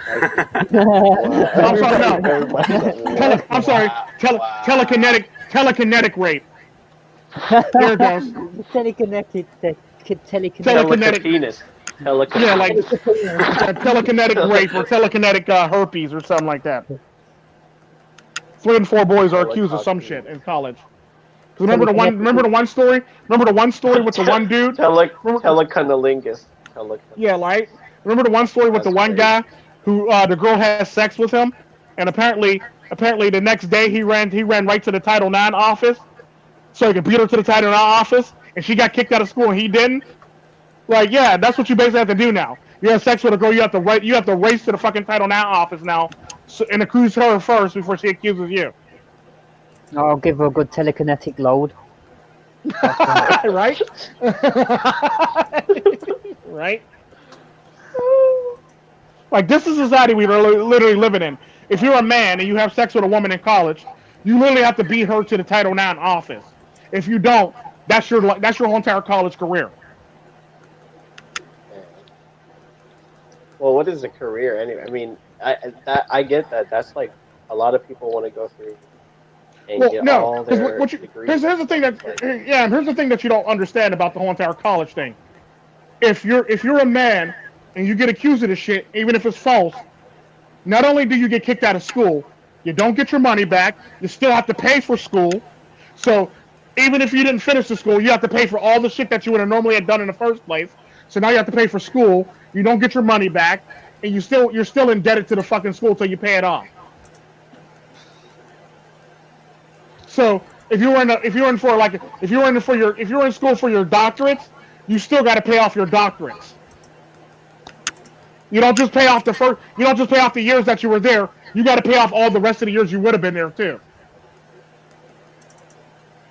Really? So literally, if you were going to school for 12 years, you got to pay for all 12 years, despite the fact that you only made it 3 months. Mm-hmm. The lean in will probably have, people who are getting like their associate's degree or like get your certification in RN management. They'll have those people sit with like the microbiology PhDs, and that's perfect to sit there. Oh, well, no, because the sad part about that is normally 9 times out of 10, if it's lean in, they're talking about on the workplace. Yeah, not at school. They're talking about the workplace. The schools. I mean, it's like it's your duty to learn if you're at a certain age in the future. So you're gonna have to go to school, and it's gonna treat it like it's a career. I know women that literally blackmail professors into giving them better grades so they could pass. I know women in STEM fields that actually literally did that. Anybody. Like I told the teacher that I'll do this, that, and the other. Like, oh, that's just fucked up. Well, like, I'm not talking to you no more. Well, certainly half an on topic. When I was at school, so you're talking like years ago, but before all these movements, we had a PE teacher, and I found out that PE teacher had an affair with a girl in the year above me, and he got sacked. I believe it. Yeah, I definitely. You just reminded me. Sean is right. I definitely have some sort of brain herpes or something from my last relationship. I know his name as well, but I'm not going to name bash him. So. Wow. Yeah, everybody does. Join the club, dude. It's just the craziest shit when it's like, how we get this far? Who let this happen? Who was asleep at the wheel when this happened? Those people need to be fired. Like legit. Like I just don't understand how it gotten this far. And the sad part about that, all this pretty much harkens back to feminism. All of it harkens back to feminism. Yeah. No, feminism. It all harkens back to feminism. Feminism or the feminized man? Feminism. Because you need feminism. You need feminism to feminize men.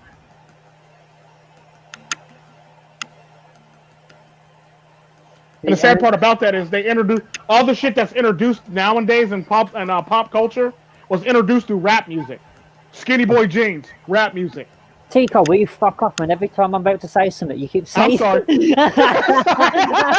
I'm sorry. You're like fucking 10 seconds ahead of me. I have that effect on people. Fuck you! I was just gonna say that. Fuck you now, man. I'm sorry. Twice now. I'm just reading minds right now. Just reading It's all minds. good, It bro. It's happens all to me all the good. time. It happens to me all the time. There's no They burned the escape. school You might down. as well not even fight it. Suck it's on the edge of my I suck on the edge of my lips. Fuck you, Tico.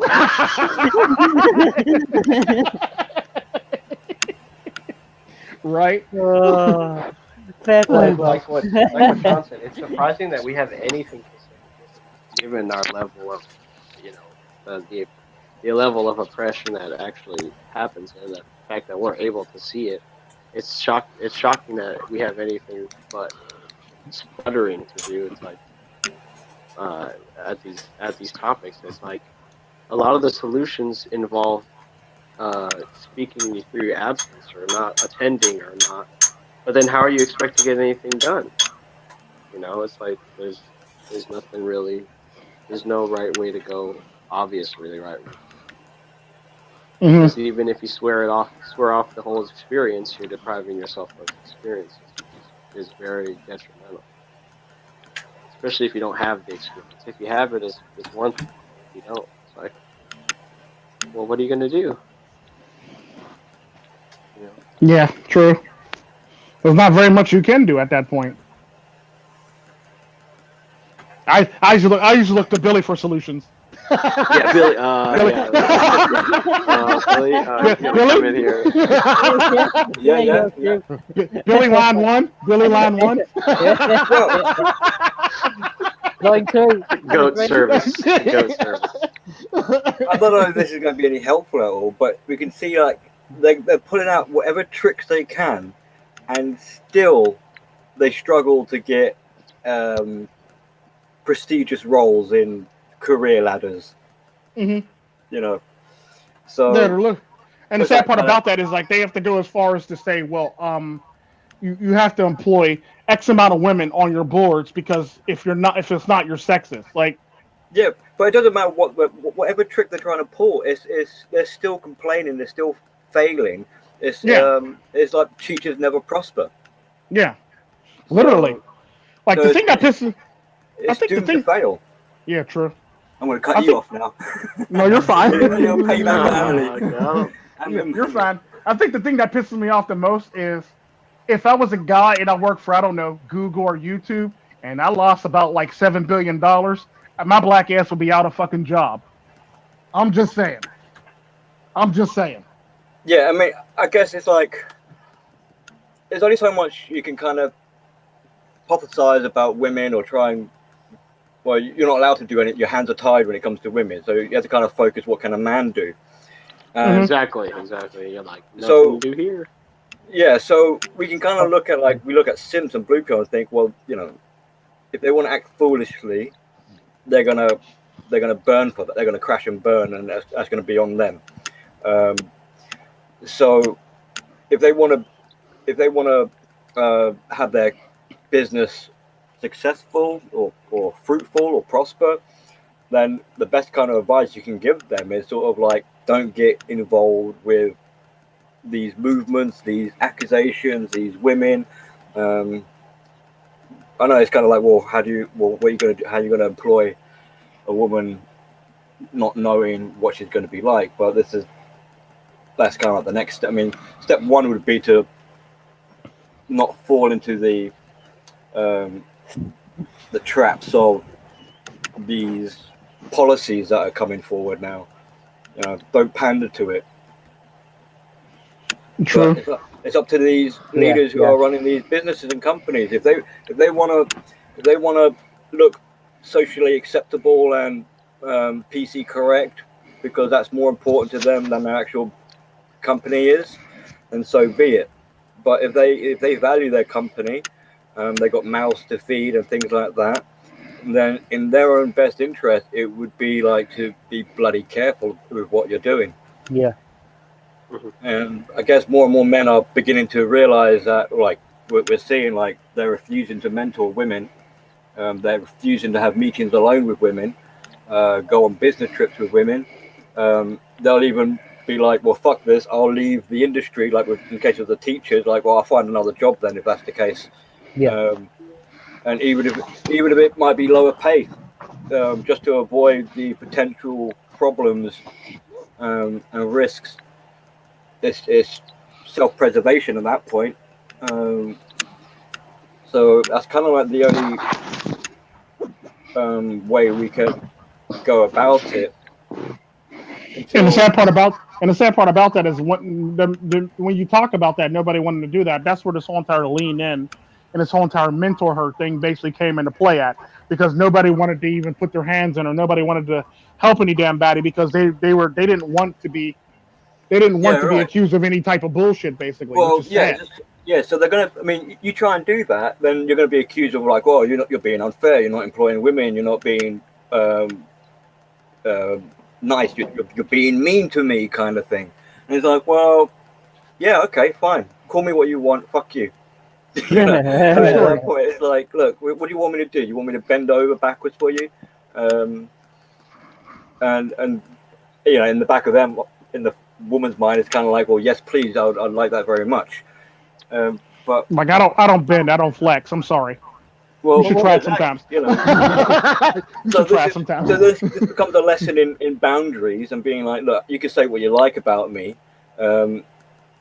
but this is where I draw the line, and I'm not going to play into these games. And if you want to carry on making other accusations and try and find other ways of getting at me, all you're really doing is punishing yourself in the long run.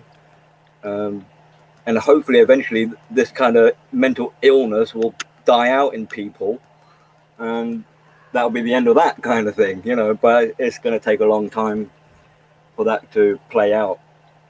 It's that path for self-destruction. Yeah.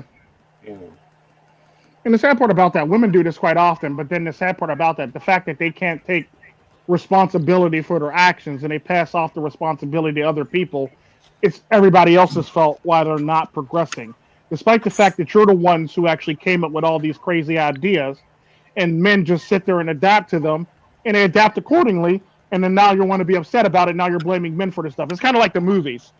You want to make a movie that's, you know, virtue signaling, and you say, well, it's not for men anyway, and this, that, and the other, and then the minute a man don't show up and no money gets spent, you want to blame men for not coming, but you said it's not for men. So why do you want me to show up now? How was it my fault? Perfect. Yeah, I mean, it's not ethical. It's just it's all political. Like, that's why they don't feel compelled to continue. Like, it's all for show. It's just so that they can go home and feel good about themselves. It's not because they actually have inconveniences in life that would be solved by everyone getting a little piece of the pie, because they don't know. It's just how you see people trashing the college. Like, it's mean to not let somebody who's underqualified into the college. Like, no, it's just it makes logical sense. True. So it's like, I don't know. I don't understand where that comes from. People just want to, they just want to get something that feels better than the truth. Or get something from nothing. But the way I see it, if you want to mentor women, you treat them as any other person. Like, they're not male, they're not female. If they deserve to be mentored, they earn it, like every other student does. True. The therapy, first of all. Say again. Yeah, that too. So before we can even begin the mentoring, you have to go to therapy. Oh, or you have to get a psych eval. Oh, sorry about that. You made me cough, bro. Yeah. Some phlegm. Yeah, I like that one. Yeah, like they got to get a psych eval before they go to get mentored, basically. Yeah, that too. I suppose you could do that with men as well, you know, because it's all over the human race in it, if you think about it, as well. Oh yeah, and there's there's that whole trope, Sean, of they want to damage something that's impervious, or they want to tear down something that's stood the test of time. Like, you're not going to tear it down. 2, all you're going to do is just make yourself angry, like what Billy the Goat said. You're just going to upset yourself over the fact that you're fighting a useless bat. You're fighting like a pointless struggle. Yeah, because the sad part about that, no matter what, it sounds better in a movie than it does in real life, honestly. like Yeah, it fighting does. an It endless sounds. battle. It Like, doesn't even and it sound. makes It doesn't even sound good in it a makes more book. money. It makes more money that way It doesn't even too. sound good in a book at all. Because the sad part about that is like, it's no matter how much you try to box a man in, a man's always going to adapt to any situation. That's basically what men do. We learn and we adapt. So no matter how oppressed you make us, hell, you can make it to the point where men are literally walking around with one leg, one arm, and we're still getting the job done Yeah, because we'll adapt. that's the whole point of why the woman and the wife hammers the husband down constantly, because Hmm. she knows if she doesn't hammer him down and she doesn't come down on him, then he will just fly off like fucking with angel wings. And so that's why True. they constantly belittle him, and then you got society belittling the man constantly, and films belittling him constantly. So it's just a constant barrage. True. Just like the marketing, just like the advertising, and like the propaganda. The propaganda is not even like propaganda that makes you sit back and reflect on the beauty of your country. That's why you see a lot of Americans who are liberal, who are leftist. They hate America. Like they're more likely to become Chinese spies or like freaking Russian uh, colluders or just like anti-American than they are to become patriotic, which is Well, no, it's not even just that though, because typically a lot of these goofy ass women will do shit like go to a Muslim country and end up missing, all because they think that country's so great.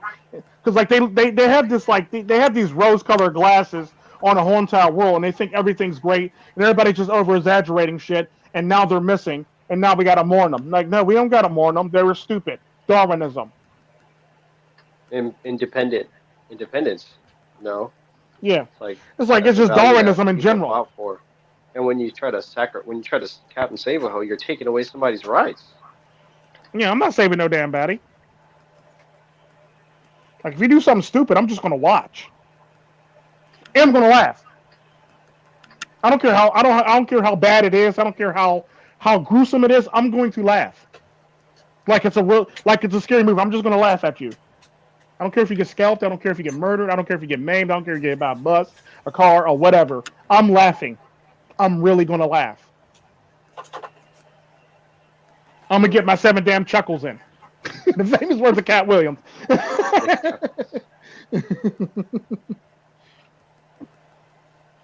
And it's just stuff like that. Like, no, dude, because I don't believe in helping people for doing stupid shit. I just let them fail. I'll just let them fail. Yeah. And that's the thing. Most people are going to do fine in life, and the fact that everybody thinks they're going to fail, they pretty much talk themselves into doing worse than they think Yeah. and they're going to do. And like the fact that a lot of people complain about it being so bad, it's like, yeah, okay, wait. Like what Sifu says, he's like, I wish I had or like, I wish I had the problems that you're so worried about right now. Hmm. Because, as you grow in life, you just get more and more and more responsibilities. And it's like, it's not going to get any better, so why would you complain?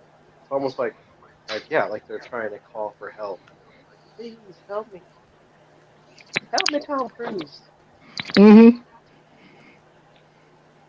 On fire like Ricky Bobby and shit, wasn't Right? Like Rippy Kiwabi. That's what he said. See, it? Ooh, there's an element of and some water. what they call it, like saving face. So, in fear of humiliation, they like so because life is like a journey. It seems very daunting. It's scary to most people. They struggle to navigate. They're scared of living, and then they compare themselves to other people, and they see how they're so-called having success. So they feel like they're being left out. So it makes them feel worse. So the objective of life, if they can't get ahead of the game or get ahead of other people, the next best thing is to save face in some manner Hmm. by claiming that they've been oppressed or they're a victim. Hmm. So then they deliberately sabotage their own path to success. It's kind of like it's easier to give up trying than it is to do the hard work and actually try. So all these kind of like victimhood and all these policies and things like that, it's the easy part, it's the easy thing for them to do. It's the cop out, it's the free pass in life. Thereby they don't have to be held accountable for their life anymore. True. So then there is kind of like they're allowed to be. It's almost like they want to be failures. Yeah. But that's the whole point. That's the whole point of government now, isn't it? Because they don't want to be accountable for their own life. Yeah. Yeah. So they got the government to be accountable for their lives now. Yeah. And it's sad. Like that's where the statism comes in. You know that Stockholm syndrome.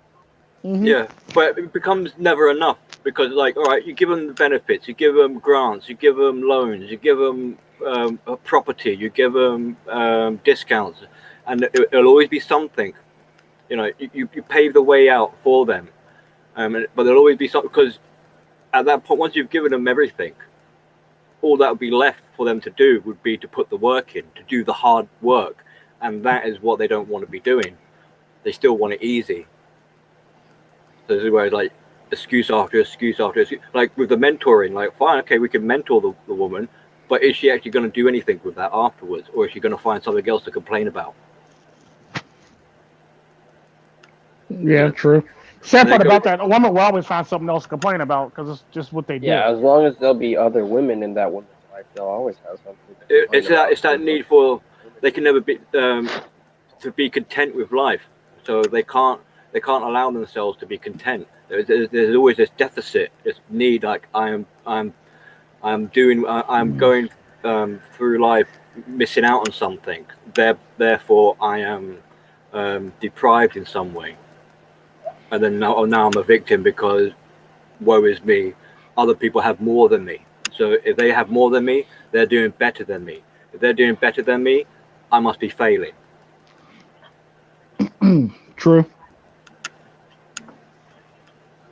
Very true. I don't know why, but Billy reminded me of this, and it's a bit separate.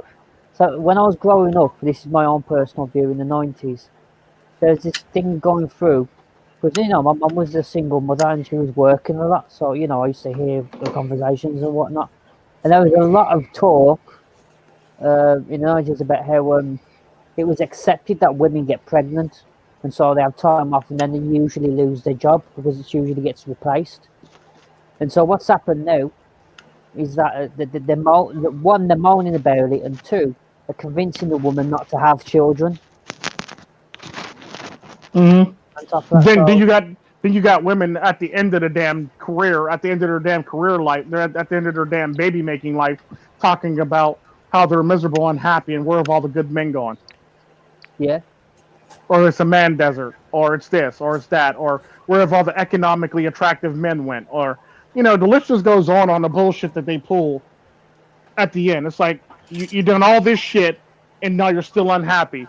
Whatever happened to the brave, happy woman, you know, going out there facing the world, you know, because you don't watch way too many Hollywood movies. You thought that man would be sitting at the other side of your career, and you thought you'd have babies and careers basically at the same damn time. You got to sacrifice. The sad part about that is women don't want to sacrifice. Men have learned to sacrifice throughout the many years. Women have never had to sacrifice a damn thing. No, wait. They did. They made the first sacrifice, being honest and true to themselves. And because they made the first sacrifice, they expect everyone else to make a sacrifice for them. Honest and true to themselves when? Going back to like being, well, I'm kind of like going towards childhood trauma, basically, where they're being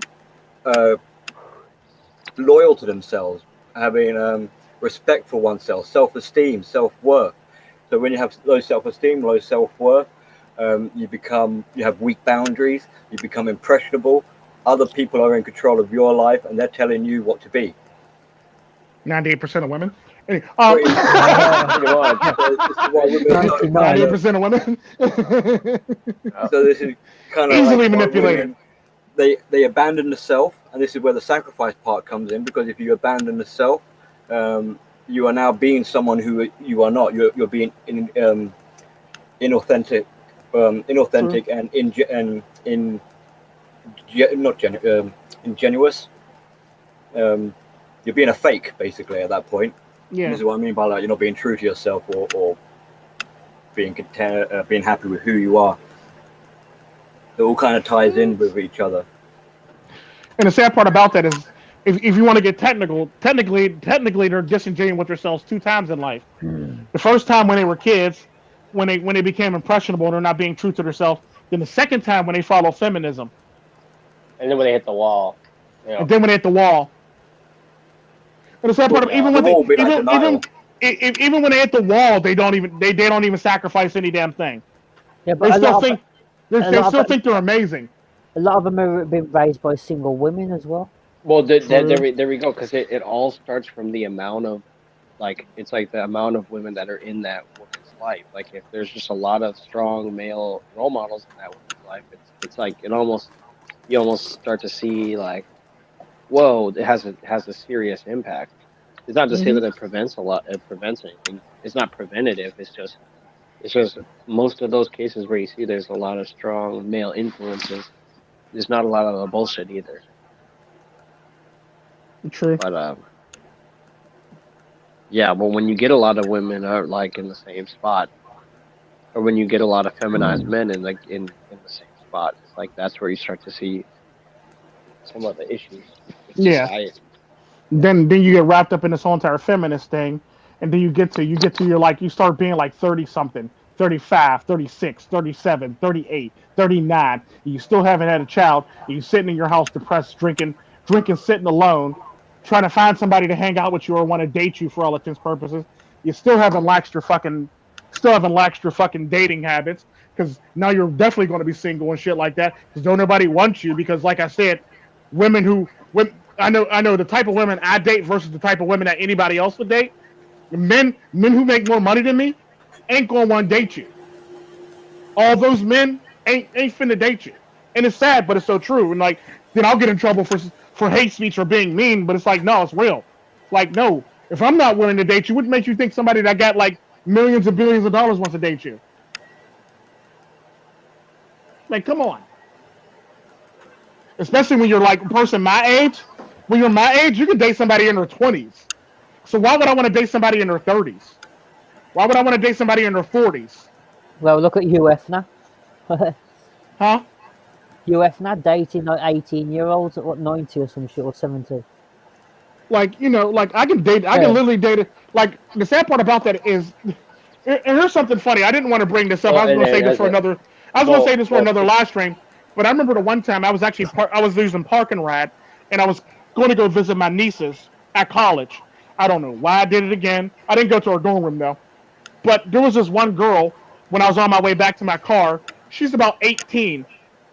Now I called her ass just to make sure, because I wasn't finna get caught up in some bullshit. But this one girl was 18, and she was hitting on me the whole entire ride to my car. Dude, it's crazy. Like, yeah, like the dorms now, they're pretty much set up. Like I walked through the dorms one day, I was like, yeah, people gonna be fucking in here. People are gonna be fucking in here. I was like, they're gonna be fucking right there. They're gonna be fucking right there. They're gonna be fucking on the chair. They be fucking in the air. They be fucking over there. Fucking under there. They be fucking over there. It's like what you're saying. Like they go with the worst, least credible sources to get their info. They don't go looking on Forbes and seeing who these like rich tycoons are dating. They look at, Jeremy Meeks. And then they don't even cross-reference it with stuff that's like easily validated. Like, to me, a lot of the stuff that we say on Bleeding Edge, it might make some men feel some type of way, especially if they get educated, especially if they went through that liberal arts, got that liberal arts education or whatnot, what have you. They may feel like this shit applies to, what they got going on in their situation. And to me, it's like, when we talk about doing the real work, it's like doing the real work means you can't look at your position like it is You can't. You got. So there are some concessions you have to make in life, right? That's the first point is to not like fall into delusion. But you also can't really you can't really be too hard on yourself in that aspect. You kind of have to like recognize that you're validating. You're coming to the manosphere to validate stuff, validate information, and you're every time you lean in on this on the people who you know you come into the live stream with, we lean equally as hard, and not in this like kind of usury kind of way that the system does. It's if you pour in enough, people will notice it, people will recognize you, and people will stand up and fight for you at the end of the day. And that was kind True. of a rant, but it's kind of but it pays to know where your information comes from, and I think that's how somebody can get stuck in red pill malaise. It's like they don't have any source to validate the information, or they go too long without talking to somebody who understands their problem. So they just feel True. like everything is my fault, the way things are happening, but not in that constructive way, in that sort of deconstructive way that all the liberals teach you is, oh, I'm this way because how I live is toxic. It's like, no, you're safe and you're out of trouble because how you live is toxic.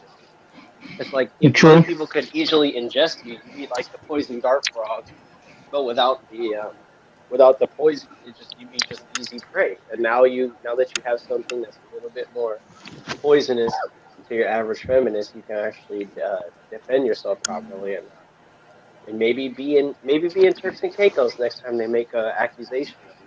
Have this shit on film. Be like, I was nowhere near that. This guy. I was hanging out in the live stream. Just something to think about. Yeah. I'm taking this stream all over the place because I'm a grumpy yam. I have my sleep. I'm gonna take you guys on a trip. Take them on a trip. This guy. Oh, good lord. Nah, I guess we could talk about we already talked about feminism, so we pretty much killed that while we're talking about other things. Let's talk about. And if you guys didn't know, yes, I was canceled when I was in college. I did get canceled. I just went there. And it's tough. And another thing that I've noticed with women is like they don't want to work on themselves. They just want you to accept them for who they are. The sad part about that is that's not how the world works. Men are visual creatures. And then they want to say, well, they want to guilt men and saying, well, looks don't really matter. Oh, yes, it does. Because if it didn't matter, you wouldn't be trying to pick the men that you're trying to get. Let's just keep it 100 real quick, ladies. Oh, yeah, exactly. That's what I said about going off different information. It's like when the girls change it to being about personality, it's like if you have to take a pill, obviously it's your fault that you can't can't be pleased to see me. When it's like if a hotter girl comes walking right by, I don't need that same pill. So it's like it's the same thing when it comes to relationships. Like if you just because you see that this is the way this guy treats their relationship and they're successful, that doesn't mean that's how you ought to be treated, for one. Nor is that like is it guaranteed to make things better. It's like it's the effort that you put into it that's gonna make it fulfilling. It's not gonna be exactly what somebody else does. So Definitely. It gets right into what you're talking about. And yeah, for me it was like, wow, I do not want to put any more effort into this. Yeah, because the thing I've been too available, and as soon as you cut yourself off from then all of a sudden it's abusive, oppressive, me too. Cancel that person because they got a problem. This would be the moving of the goalpost. It's always moving the goalpost. They always move the goalpost. Yeah. That's the sad part. You're shifting the goalpost. Now you're shifting the goalpost. Sorry. That was funny. I know exactly what you're talking about right there. That was some funny shit. See? Now you're shifting the goalpost. See? No. Yeah, because the sad part about that. Pandering. That's pandering right there. See? Yeah, like you're trying to get everybody to co-sign on your bullshit, basically. Like, no, Tico's not known for shifting. Can't even argue your own point or you got to have other people argue your point. You got to have people co-sign on, you know. And the sad part about that, if you've ever met me, you know one or two things. One, I don't never shift no goalposts. My goalpost always stays the same. I'm more likely to string you with my fucking goalposts than move my goalposts. I impale people with the goalpost. I'm literally, you are the goalpost. You and the goalpost are one. Mm-hmm. Open wide. My goalpost got blades on.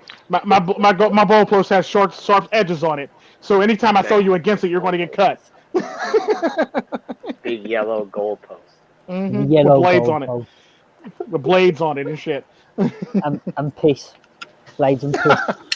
Right? Blades and piss. Right there. Like flinging disease everywhere. Come get cut. There's some fucking Amazon frog poison on it and shit. For real. Put some poison dart frog poison on it and shit. Oh my gosh. I mean, to be honest, like there's guys like me too who was like, we were the first person to say any sort of commitment statement, and then we want to be shocked when like we can do anything that seems like we have power, but we don't really have power because guess what? You gave it up first, or you gave it up when you said, I want to be this, or I want to call ourselves this, or I think I feel this way. And then that's anything you say can and will be used against you in the court of public opinion nowadays. Oh, yeah, definitely. That's how it'll be painted. Whatever happened to my Miranda rights? Even if she was a bad person, then you picked the bad person. She didn't seek you out. You picked her because that's how you said it. Instead of like, and whatever happened to my Miranda rights? If I'm quiet, I got to be guilty. If I don't say anything or cheer for somebody, I'm guilty of whatever the hell you decide that I'm guilty of. It's like, what? No, like you can't. No, get out of here with that bullshit. That's something that always pissed me off when they're like, well, obviously because you're quiet, you support this. How about no? Well, who do you support? None of your damn business. Why would you support this? How about you shut the fuck up? You're trying to put me in a certain camp. Like, come on now, lady. Shit. Sons of bitches. Let me stop that. Because they want you to be like, damned if you do, damned if you don't. Yeah, literally, yeah. The double bind. You know, like how checkmate. Tico always talks about the women bringing her representative to date you. And to me, it's kind of like once a guy has gone through the ringer of like the honeymoon phase, at what point he checks out, that's pretty much when he goes on autopilot and his representative shows up. Well, no, because the sad part about that, men don't even have representatives. Men just check out. They're basically just on autopilot at that point. Because that's typically how a lot of relationships work. The minute a relationship starts going bad, he just goes into autopilot. What is it there? Yes, there. Love you, there. This, there. That, there. This, there. He basically just turns into a big-ass robot. And he repeats the same shit over and over again. That's cool, dear. That's nice, dear. What do you want, dear? You're lovely, dear. This, dear. You look fine, dear. Like me, not me. And then, you look fat. If you ask me if I look fat, I will tell you look fat. Nope. Yeah. No. And some people accept it or go into a cycle of depression. He's just alive with alive with charisma. It's like almost like a completely different person. Like he's a robot and then hella animation and then a robot. Yeah, because I always find it funny when my coworkers, they're always happiest. They're at their happiest when they're at work, not when they're at home. When they're at work, like who the fuck is happy to come to work? Oh, so you can get away from your wife. Got it. It's like, come on now. Like, your wife is supposed to keep your life easy, but apparently she doesn't, so, you're happy to come into work. And the sad part about that, what I've noticed with a lot of guys, not only will they come into work, them motherfuckers will come in early to work. Like, hours early to work. Just to get away from their significant other. Like, something's obviously up there. Like, obviously their home life isn't that happy if they gotta come in early to work. Just to get away from it. And it's like, dudes literally come in with an extra pep in their step to come to work and stuff like that. That's like, obviously, I know you're dating. Obviously, you're dating. And they got no pack lunch. And they got pack lunch. No pack lunch. No pack lunch. What you guys are describing is a little bit of passive codependency. Yeah. It's where you've got the codependent, but to get along in the relationship, they passively do a little bit of manipulation of their own, like below the radar. Mhm. So it's kind of like it's like manipulating the manipulator, or not, manipulating the abuser. True. So this is where you get the yes, dear, okay, dear. Well, it's the whole You're right, training dear. thing. Like they spoon feed you. They kind of spoon feed you like little bits of their own of like not manipulation. What am I trying to say? It's like they code a little bit of insecurity into what they say all at all times. Like so, even if they're not the one interrupting you, it's almost like they're trying to provoke you. They try to provoke indirectly. That's how I kind of view it. They try to provoke you indirectly to do something, or just so that you pay attention to it. Or poking indirectly, that'd be like passive aggression. Yeah. Yeah, literally. Being passive aggressive, or like you okay there? Or you must like your wallet. Huh? Or just yes, Yeah. like snide comments. You gotta be Or careful you're with your tone of voice. Yeah, exactly. I know. Yeah, exactly. No one knows who I'm really talking about. That's the shitty thing about the whole. And then the people who are politically correct, they can do that all the time, and they never get criticized for it because like their racism is a thing and sexism is a thing, and if you don't open the door for it, girl, you're a pig. So it's like they can just shit on do like this inhumane sort of shitting on people, and they never get reprimanded. Whereas like you make one comment about somebody, or you ask somebody one question as a little person, explode. And then all of a sudden they're the ones that are preaching. Mhm. People should acknowledge that they make mistakes. People should acknowledge. It's like, what about the mistakes you made? They're like, oh my god, that's so disrespectful. How are you disrespecting? I've just Like, wet I don't got any myself. problem talking about the mistakes. But I ain't got no problem talking about the mistakes, but it's like Fuck's sake. I don't want to have to always talk about the mistakes. Like these people want everything to be a lesson for you, but everything to them is just they get to enjoy. Like when you're in pain, they get to enjoy. When you're uncomfortable, they get to enjoy. And they're taught to think that way. They're taught to think that way even about their closest family members because that's the way that the media basically tells them to think. I'm a bit pissed off now. Sorry. I have to stand and my trousers are wet. Oh damn. I just opened a can and it's just fucking vomited all over me. Oh, lovely. Oh, Wow. My chair's terrible. wet. My trousers are wet. Billy the Goat got Okay, that lap man. over there. Yeah, he got that lap. I was gonna say He got that can of WAP. You don't need a can opener for WAP. It's wide open. Right? Bust it wide open. You buy it, and the can is already just Open, yeah. Somebody's already sipped it. Another person's already drank out of Who's it. been shaking my can? It comes in Right? It comes in that ghetto white plastic bag that says "thank you" a bunch of times. Like, right? Wow. That's a good one. On sale. Buy one, get one. Buy one, get Buy one. one, get one WAP.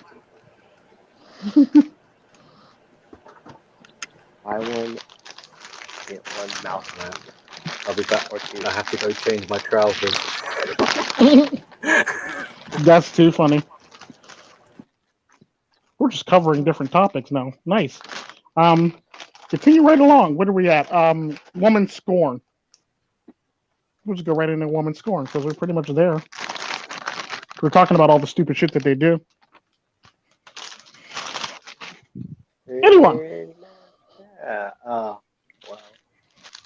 I already told you guys I got Me Too'd. So obviously the backlash is a shortly experienced one, but it is destroying. It does count as destroying somebody. So even though some humiliation may be more on and drawn out, your life can be destroyed in just an instant.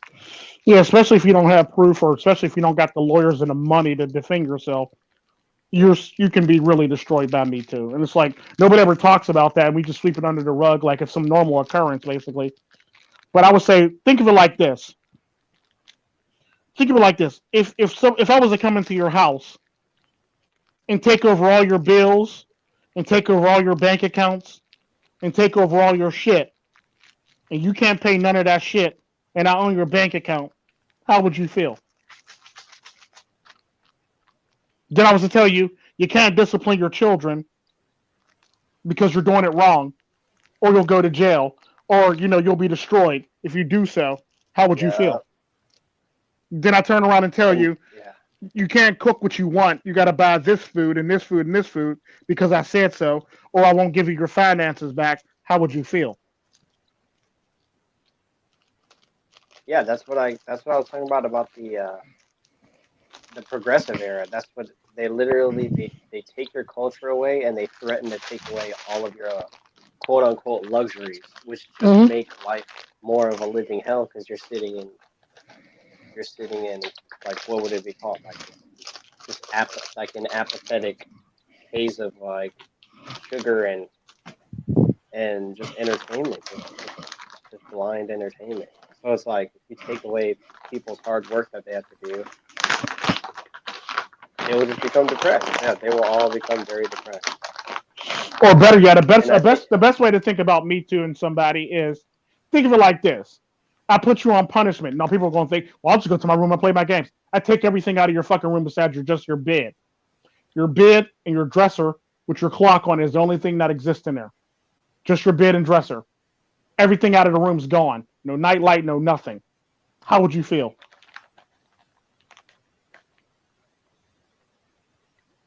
I would feel hella just tired. Like, yeah, like you would be sitting there bored as hell. Only thing you can do is sleep. At that point, exactly. You ain't got no games. You ain't got no phone. You ain't got shit else in your room. You ain't got nothing in your room. You ain't even got no damn books. Hell, fuck it. So you got no clothes. You got no clothes either. Right. That's funny. I'm more likely to do that too. Shit. Put your clock all the way on the other side of the room and shit like that. And set your alarm clock for you at random damn times because I'm a dick like that. That's legit. That would be some legit punishment right there. That's exactly what happens when you Me Too some damn body. You think everything's gonna be great and shit like that. Motherfucker get destroyed just like that. You ain't got shit. Yeah, and also and it all happens because you put the fork on the wrong side of the table. Mm-hmm. Or you didn't call somebody back in a timely manner because somebody's in a fucking fee. You didn't call her back after she just got done riding the CC. Mm-hmm. She's like, "Where's my after CC call?" Mm-hmm. She's like, "Where's my good morning? How was Tyrone text?" Tyrone's sitting in jail now.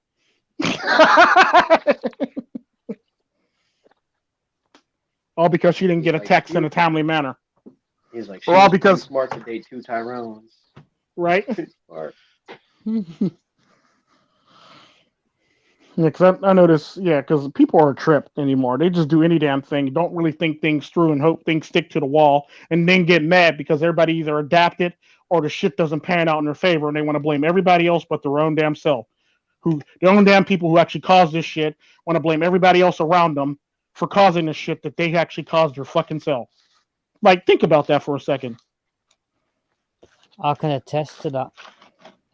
My last ex, which was a couple of years ago, not a couple, probably for more than that, probably 5, 6, 7 years ago. I can't even remember. We broke up already, and we went out drinking to her mates. And I was about to walk home, and she invited me to her house. So I went back to her house. We slept together. Come back. I went home in the morning because I was already going home, so she invited me.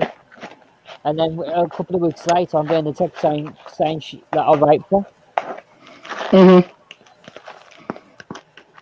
So like, she invited me back, and then for whatever reason, she was convinced it was whatnot, and then goes, "Yeah, you raped me." That's the sad part. Like, Luckily, I got off because there was CCTV footage of me of her kissing me, and Yeah. on top of that as well, my bass player was there, and he witnessed it as well. That's what's up. Luckily, you had those things in place because Yeah, you could have that's been my life. I've been fucked. screwed. I would Maybe have the been bass player fucked. did it. Maybe the bass player did. Well, you Right. said that homosexuality was on the rise. So how do you think Me Too is gonna affect that? Well, it don't matter if you're a gay man. My friend Bart's got accused of got Me Too several times already, and he's No, it's gay. not like they could have escaped. Yeah, it's not like they could have escaped because it's not. Because it all revolves around men. It doesn't matter. Because a woman's scorn can be really fucking vicious. That's the problem. I mean, like, if a man's scorn, yeah, we can do like physical things and whatnot, but he'll only be able to get away with that for so long. I mean, a woman can ruin an entire man's life legally. And it's Absolutely destroy it completely legally. Yeah, I mean it's kind of like all out as well. It's not like they'll just try and tit for tat, and then if they're not successful, they'll just give up. No, they're dead set on it. It's like I'm gonna fucking. It's like psycho mode at that point. Yeah. A switch has been flipped in their head. It's like I am going to end you. There's a lot of modern women anyway, for sure. Yeah, and That then becomes the prime directive of life is to get back at you. Yeah. That's kind of funny, yeah, because the guy's like, all I did was put the fork down in the wrong spot, and they don't even understand that it's based on a whole set of criteria that's been pre-picked for when to go off on somebody, and the people aren't even paying attention. And you got to be careful. None of this is all online as well, man, because women can do vicious damage online. Oh yeah, again. Because people online, they're more likely to side with a woman as well. It's vicious.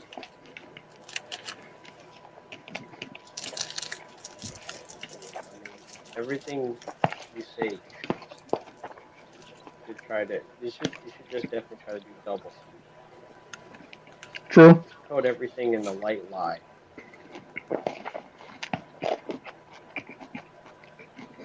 Or I would just say, get in a space where there's dominant women, and all of a sudden you just find yourself getting taken away right there, and right there in the Facebook chat, or don't even say anything at all. You feel like you're gonna say, if you feel like you might say something that's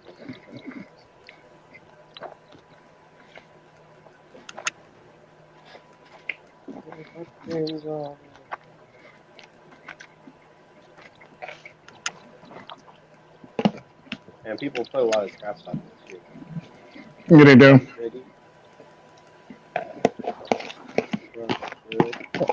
The issue is with I mean you get with men as well, but the issue with women's scorn is that, say for example, just argument's sake, a woman's a teacher, and say she's fucked off with her husband or a boyfriend or whatnot. She'll go to school and she'll probably take it out on the boys at class and at school. So treat them a lot harsher as well. That's another side. That's another thing that they took out, stuff like that. Yeah, but that she's doing that as in an attempt to get back at the primary source of frustration. Yeah. Yeah, she's projecting this. She's projecting the primary source of frustration onto little boys now. Yeah. And that's sad.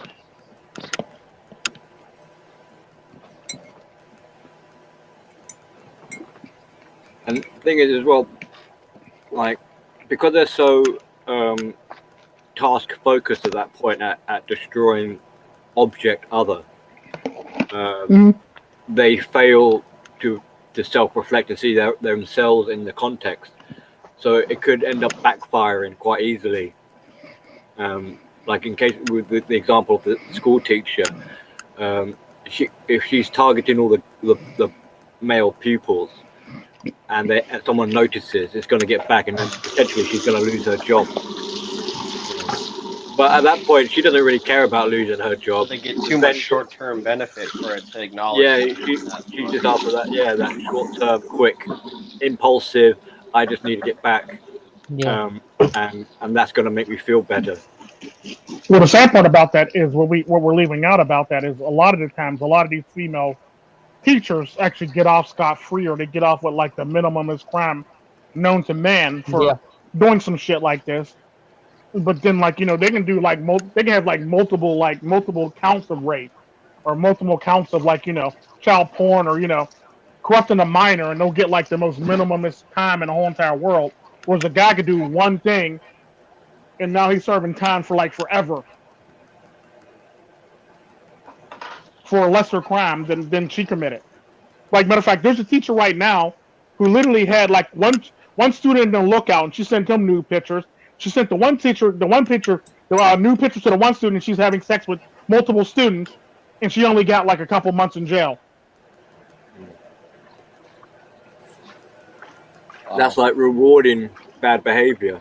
So it becomes more easy to get into that kind of pattern of like seeking revenge and being bitter and angry, knowing that if anything, they're probably going to get a pat on the back for doing it. The sad part about that, none of the female teachers, I think only one, none of the female teachers basically lost their teaching license and are allowed to teach again later on down the line. Yeah. But the men, they're like pretty much just done with education after that. But women still can keep their education license basically and still teach classes. Well, yeah, I mean, it's like being a part of the club. Like, if you get canceled when you're going to school as a guy, you basically just say, okay, the whole college and everything is just fucked. There's no way. Whereas, like, if you cancel somebody that you dated as a girl, you're just like, yeah, I'm gonna pursue my doctorate now because I'm strong. I'm living, you know, this newfound status that I got from a relationship, treating me very well. Like, oh my God, he looks so good on me. So good. See, one of the advices that you get in the narcissistic community is like, once you discover that you're dealing with a toxic person, you run, but run quietly. But you run quietly. True. You don't want them fucking knowing. Basically, just sneak away. Get out of there quick, yeah. Under the cover of night, you know. Leave no trace.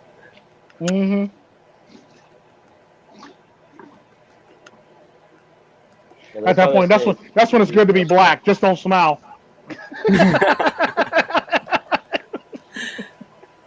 Yeah, exactly. If you had plans to be in the limelight, cancel it.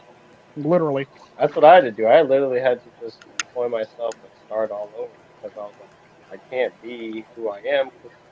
Who I am is too valuable to other people. Is more valuable to other people than it is myself. So I literally had to like change who I was completely, almost like a woman.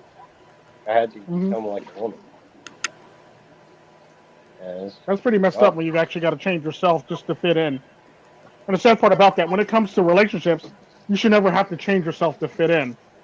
Everybody should be, you know, it should be give and take in a relationship. But unfortunately, in this day and age, women don't have to give anything, and they get to take every damn thing. But you have to give, and keep on adapting and give, just to do what you need to do for all intents and purposes. Yeah, so what do I look like? Father Christmas? Fuck off. Right? For real. Lots of call for you. At that rate it is, for all intents and purposes, because like, it's basically what TFM said, when me and TFM was talking about in the one stream, where it says, look what the hell you have to go through just to keep your shit. As a man. Like, look what you have to go through, literally, just to keep your shit as a man. Like, yeah, true, it's sad. Like, if I get into a relationship with a woman, I gotta pretty much pawn off all my shit to family members. That way, when I go to divorce court, she gets nothing. That's sad. Like, that's sad as a man. Like, you literally come in with nothing, and if you divorce me, you get to take everything with you. There was that guy that burnt $1 million in cash. And he got in trouble for doing that. Oh yeah, that was funny as fuck. I remember that. That was some funny shit. He goes, I burned it. They go, no, you didn't. He goes, yeah, I did burn it. Didn't he burn his So, house as well or something? No, he burned the cash basically. Is all he It was did. just the cash then. I thought he He burned it. basically. I think he converted. I think he sold the house, converted it into cash, and sold it, and I burned it all. Ah. He sold all the assets, turned it into cash, and burned all the cash. It was the funniest shit ever. Brilliant. Like, it's very hard to pay for shit if you don't got it. That's a big part of MGTOW that I think people misinterpret as like hate. It really isn't hate. It's really just we're frustrated that we can't delete the things that we've already done the same way that we like. And then when we take the red pill, we realize like certain people have privileges. Certain people get to delete things just from existence anytime that they want to. And the fact that we can't is something that's very Especially in Canada. frustrating. Especially in Canada with that one rule. Yeah, I think they invented the word delete in Canada. Well, yeah. Especially with that one rule, you can't bring a woman's sexual past into question because it's her sexual past. Wait a minute. So if I have proof that this heifer slept with me, No. she's trying to accuse me of rape, I can't use it. Lovely, got it. I'm glad to see how the law actually works for me. And it's like, That's why I always say put that shit on if you still Pornhub. don't want to date her after knowing that you're Canadian-phobic, which like fear is mostly about things that are unknown, right? So if you know that there's like if I didn't want to touch a hot stove, that doesn't mean I'm hot stove phobic. Right. Sorry, that was me trying to be. That's actually pretty good. I mean, yeah, you were pretty much on point with that one. Yeah, just because you don't like to touch something, it doesn't make you phobic of it. Just because you don't want to date something, it don't make you phobic of it. But it's funny how when women do it, it's perfectly fine. But if a man does it, now there's phobic. Just because I don't want to jump off a building doesn't mean I'm afraid of heights. Yeah, right? Or don't make me height phobic or anything like that. You know, it's like. Yeah. Like I don't want to hit the ground and go splat. That doesn't mean that I'm willing to get close to the edge. I mean, to me, the people who I think are yelling that we're afraid of heights are the people that are like at the bottom. Like they literally want to see you jump, and they want to record it all. Exactly, they want you to die. And then when you jump down and you land perfectly, and you're like, ta-da! They're like, that's when they read, because they're like, ow, Sway, ow. Yeah, how, Sway, how? You should be dead, Sway. You ain't got the answers. You ain't got the answers, Sway. But yeah, it's just that's really what is sad is that no matter what, you still have some culpability. Even if you're making a good decision, if somebody else makes a bad decision, it's your fault. And that's what MGTOWs are upset about. It's like we can't erase what we were persecuted by in the first place. So it's like we can improve ourselves only to ourselves because we can't improve for any other form of validation because that's it's like their view of us is set in stone because of all these manipulation tactics that can be used around us. And then people try to say, well, just maintain frame. It's like, how are you going to maintain frame when an entire school just cancels your ass that you've been going to school at? Yeah, I know. Explain to me how that doesn't make sense. Obviously, you don't go to school. Obviously, you haven't been in school. And then on top of that, how are you going to maintain that same frame when you still got to pay off that degree despite the fact that you got kicked off the first fucking year? You got to pay off the whole entire degree. Like, think about that shit. Maintain what frame? Exactly. It just doesn't make sense, dude. I mean, maintaining frame is what get black athletes in jail for false accusations for rape. Well, yeah, maintain a frame against what? It's like you're trying to it's like you're surfing and then you fall off your surfboard and they're like maintain frame against the tsunami. Like how am I gonna stand up against How am I going to stand up against a force of nature when I lose the only thing that lets me stay afloat? Yeah. It's you like... You maintain your lane. Right? Maintain your lane at that point. Maintain your lane, yeah. Yeah, for real. At that point, that's what you might as well do, just maintain your lane. Maintain that undercurrent, that's that part that sweeps you under. Yeah, the undertow. Maintain undertow. Oh, that's actually MGTOW, undertow. And you know what I noticed? The women are pronouncing it right now. Not to mention they're stealing a lot of the lines. Like, I think pretty sure they steal maintain frame, but you know, it goes to show you, like, if the women have all these cool, if they are in the know, they're not willing to tell their friends who have, I guess their friends have all the bad problems and they don't have any of the bad problems, like what to do, then how, it's not a man, it shouldn't be a man's fault. It should be like women should be getting Me Too'd more than anybody for screwing over women from being successful, because men don't screw them over nearly as much. We're too busy working. You're too We're too busy, busy period. working. Exactly. It's like only people who have idle hands can do the devil's work. And that happens to be primarily women. Just calling it like it is. I'm just saying. Not saying not all, but most. But they are amazing. They are the ones that do most of the fuck shit. Let's be honest.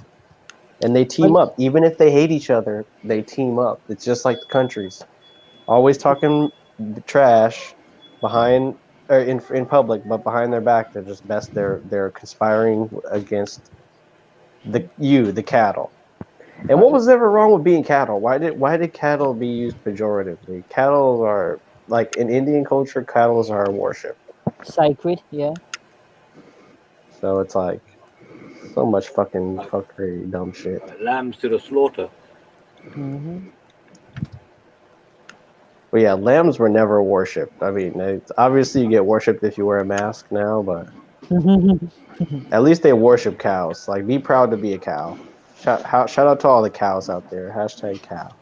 You know, Hashtag heifers. hashtag red pill heifer. That's what some girl should come out with red pill dating coach channel. Red pill heifer.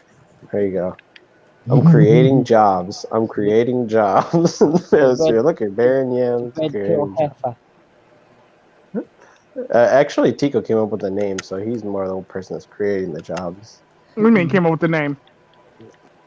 Oh, he came up with the phrase heifer. But Oh, I didn't come up with the phrase. I just use it a lot. You just use it a lot, yeah. I just use it a lot. That's one of my many catchphrases that nobody really talks about. This heifer. Then this heifer over here. I told this heifer. Heifer's used a lot in the UK. That's like when you walk I to use the that a college, lot. you're like, there's a heifer over here, there's a heifer over there, there's a heifer over there. There's a heifer over there, there's a heifer over here, there's a heifer in the chair, there's a heifer in the air, there's a heifer in the clear. Yeah. There's a heifer freaking out about exams, there's a heifer over there eating and freaking out about the exams. That's the thing too, the food. They serve college kids way too much food. Like, if you're a college kid, you should be starving. I'm not. I'm just saying. You can get a lock for your Ben and Jerry's now. What? Say that again. They're selling locks for your Ben and Jerry's ice cream. Lock. Yeah, it's like a little gimmick. You slide it on the top of the ice cream, and it's got a combination on it to stop people getting in. Brilliant. Ha ha ha. That is a good one. To prevent theft. Well, they already steal ideas from other people without citing them, so they might as well be trying to get into the ice creams too. But not surprising. You wake up, you go to your fridge in the morning, and someone's cut the fucking bottom out. Yeah, they'll find a way. I've always found that funny. Christmas is coming up. Get your loved one a little something. A lot better than Jerry's. I'm buying her a big ass heifer. I'm gonna buy her a shirt that says heifer. Heifer. Or it's like, stay calm and move on. Okay, that was bad. I was gonna say this heifer is the property of Tico Tren.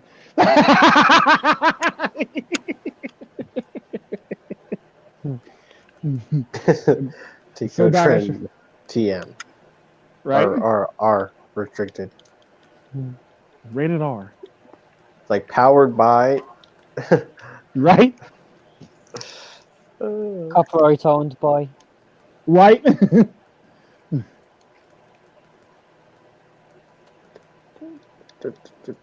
Well, That yeah, is too and I mean, funny. they'd be like asking people. Well, and I'm just curious to see how like the white women are gonna be like, come back to the community, white men. You know, I they're would gonna like to see be how that's going to pan out. That's going to be a yeah. very interesting. That's going to be a very Well, interesting turn of events when that Because happens. dude, I've never heard a white woman say like, I was wrong in my entire life. I've never ever heard a white woman say I was wrong. I've never heard a white woman say that either. Ever. So I I mean, have, if but never meant it. Same. Yeah. yeah, no, I haven't. I've You actually guys heard are white. lying. I've heard I'm a just white. gonna not I've heard a agree. white. What? I'm just going to not agree. This guy. I've actually heard Well, white men. I've actually heard white men say I'm wrong, but I've never heard a white woman say she's wrong. unbelievable, unbelievable. No, This guy. I was watching the Jubilee one where he was just like he looked like Vic Mensa and he was dating like this Indian girl. She looked kind of exotic though. She looked like Mexican or like Latin, Hispanic or something. And she was Cypher in like the house. he was like please admit that you're cheating, and she was like it was casual flirting. And he just like oh my god. And I'm like, I really want to know what everyone thinks about this because gaslighting and domestic violence go hand in hand. That's how most of these things happen. But You just have the it's psychological and physical abuse, isn't it? Yeah. Bro, it's value for value. you're just complaining. You're just complaining. Okay, I'm not That's what I heard. gaslighting you. You're just complaining. Right? I love how that was. You're just complaining. There's nothing You're wrong crazy. here. You're just a fucking loser. Shut up already, Jesus. I Exactly. smell some butane. Right? I love I love the smell of butane in the morning. Yeah. Inhale too much of that, you'll start talking like yam. Oh. Only if it's unskinned. Yeah, it's got lots of skin. Lots of skin in the game. Oh no way. Only skins. Get me out. Only skins. That's basically what you should call it. Skinned Only yam. skins. That's right. That's right. Thick skinned yam. But So- I wonder how I would respond to if somebody like if I had to really defend against somebody like hardcore gaslighting me. Like I wonder if I would actually flip out on them or if I would just walk away. You'd probably walk away. Walk on by. Well, if you flipped out on them, then the gaslighting worked. True. Yeah. I would probably be too upset. I probably be too upset with myself if I actually did anything. And that's that's that part of that me too, because the more distance and the more inaccessible you are, the better target you are. So if you're there, then you're on the plantation. If you're not there, you get me too'd, and then you get dragged back on the plantation. True. I just wanted to elaborate what Billy said. I think it depends how you explode, because sometimes you just say, you know what, fuck off, see ya, bye. Yeah. Well, you could be seen. You could be seen as being misogynist at that point if you do that. Yeah, but you exploded, but you're cutting off contact. Yeah, but Yeah. even that short little True. True. fuck True. off. Yeah. They'd be like, Yeah, see, oh, he's upset. He is. Oh, now he's storming off. Oh, No, I mean, there is some sort of satisfaction, but it's a lot different compared to someone exploding and absolutely completely feeding into the bullshit. Very true. Again, Very so- true. I would agree 100% on that one. Well, it's important to note that women can play a role of a chorus member better than a man. So whenever a man makes an action, it's almost always fourth wall breaking. There's nothing a man can do to react that doesn't make him stand out as the protagonist or the lead character. Whereas a woman, everything she can do, basically, even in public, is behind the scenes. Like when she talks crap about a man to his face in public, it goes completely unnoticed. Nobody really, or people notice it, but nobody pays attention to you. It's all about what you do as the man. Therefore, if you say anything, you're complaining or if you walk away, you can't handle her. Can't handle that I like princess. to take the piss out of them. Once I realise I know what they're up to with the gaslighting, I'm like, right, let's have some fun with this then. And then start to ridicule because they hate. The shame is something that they really hate being shamed or being a laughing stock. So then I just turn it into a piss take. True. See how long we could take this going forward. It's not going to necessarily mean it's going to work in my favour. They could turn around and just be like, "Oh, Billy's an arsehole and he's making fun of me. He's making fun of me." It's like, well, yeah, I am now. So I know what you're up to. I see what you're doing. All right. Just and then I use their own words against them. Just as a suggestion when it comes dealing with people who are just naturally difficult, try to mold yourself, push yourself in the direction of not ever becoming argumentative, but bringing up things that are the most troubling about situations. So what you do is when you show people that you're not trying to argue, you're trying to just talk about problems, and you're not trying to like cut in or whatever. If they see that you're like this is what you do next, because I've gotten to this point and it's effective. If they ever say to you, I'm not going to argue with them, tell them specifically and exactly, I don't do arguments. Watch them melt down. Yeah. Yeah, true story. I've done that multiple times too. I don't do arguments. I think Amanley has the best one, really. It's basically just not even say a word, just pick up your things and walk calmly out the room if you can. Just leave them there. Leave them there to stew. Or better, put your headphone. If you're the kind of person that likes to watch pain, just put your headphones in and ghost them out while you look dead in their face and watch their reactions. Yeah, because but you're still sort of feeding their need for attention. Oh, by looking at them? Yeah. I agree. Yeah, that's so the whole thing is, of course, and this is just most people understand this. If you don't throw gasoline on a fire, it doesn't grow. So if you just don't, like I said before, if instead of going forward, you go over them, you find yourself creating new rules for the conversation by like not even being. You don't even have to be authoritative about it. You just very very much change the situation to your liking if you decide to approach it from a different angle instead of moving forward. If you move, instead of going forward, if you move over the whole situation. If you tell them that you don't do arguments, like you're not adding gasoline to a fire. If it's becoming confrontational, make sure you have these tricks, if you want to call them that, these techniques under your sleeve, tucked away in your back pocket, because these things are effective. And I like language. I think language is magical. There's the idea of magic existing or not existing. There are ways to engineer your language so that you cast a spell almost in real time. What do you think it's called? Why do you think it's called spelling? Yeah. As it is. Another thing that you can tell people, this is just something that works for you very well. If you're very good with talking to people, you tell them straight away that it's not up to them how they're going to feel after this conversation. If you tell people these things, they accept some reality, whether they like it or not, and that's when they may either grow frustrated or try to navigate the situation easier. They'll probably word things a bit better or get frustrated. But again, if you tell them you don't do arguments or you just pick up and leave, you very easily shift the entire conversation in your favor. So keep this all in mind. Magic exists in language, just you have to find it for yourself. You gotta learn. Well, did you know grammar? Grammar means to entice someone with sex, and it also goes with spelling of casting spells in sex magic. Grammar. The etymology of grammar. Casting sex magic spells. Huh. Who knew sex magic was like so secular? It's like from the way you're talking about it, sex magic doesn't really have to do with sex or magic at all. Yeah, because grammar's all about appearance, isn't it?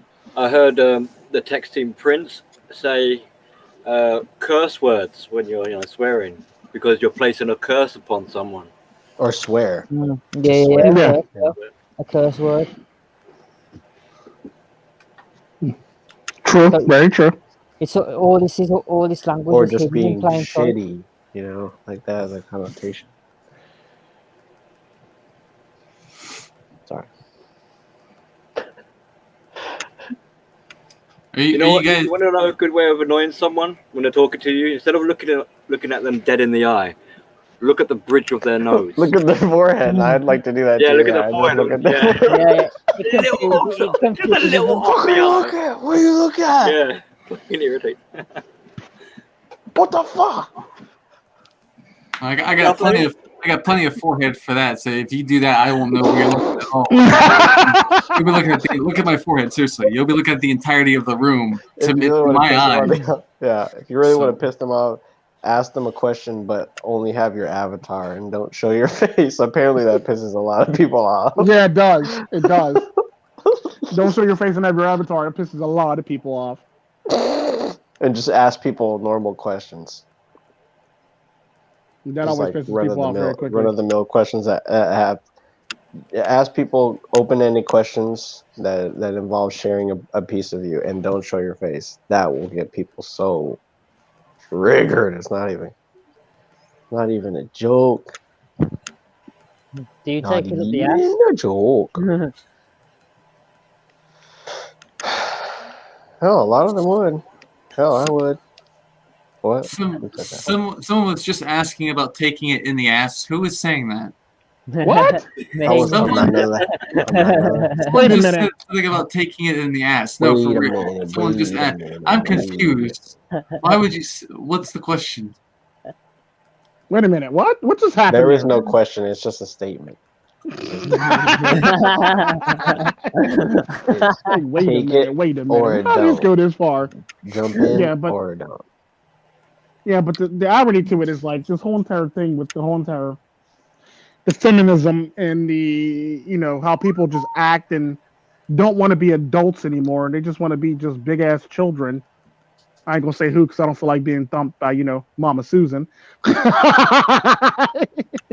But yeah, it's just one of those things where it's like this whole entire cancel culture is getting a bit ridiculous because we got to go into cancel culture anyway. Exactly. And That's true. Legalize prostitution and cancel culture. Yeah, kind of speaking to what you're saying, it's like, yeah, and then they're wanting to lower the age of consent. Yeah, they do. You can bring up that Netflix movie. Yeah, I know. Cuties. Cuties, yeah. Who is talking about lowering the age of consent? They're talking about lowering it. They're talking about lowering the age of consent, but they're mainly talking about lowering it to within 10 years of a person. That way, you don't have to serve as much time, or you don't have to be on the list. Well, no, but who is they exactly? Who is saying who is California. Okay, of course. Of course. Damn. What you got against California there, Cypher? It's going to continue to get worse over there. Their laws are going to be continue to get more liberal and freakish. I mean, as it is, like I said before, you can't trust California to any extent, considering they've brought it from a felony to a misdemeanor to knowingly give someone HIV. It's not murder anymore to give someone HIV knowingly. If you know that you're giving someone HIV, you're the cause of it. So you can't, and they're doing more and more. And frankly, it's getting more and more. That keeps on giving.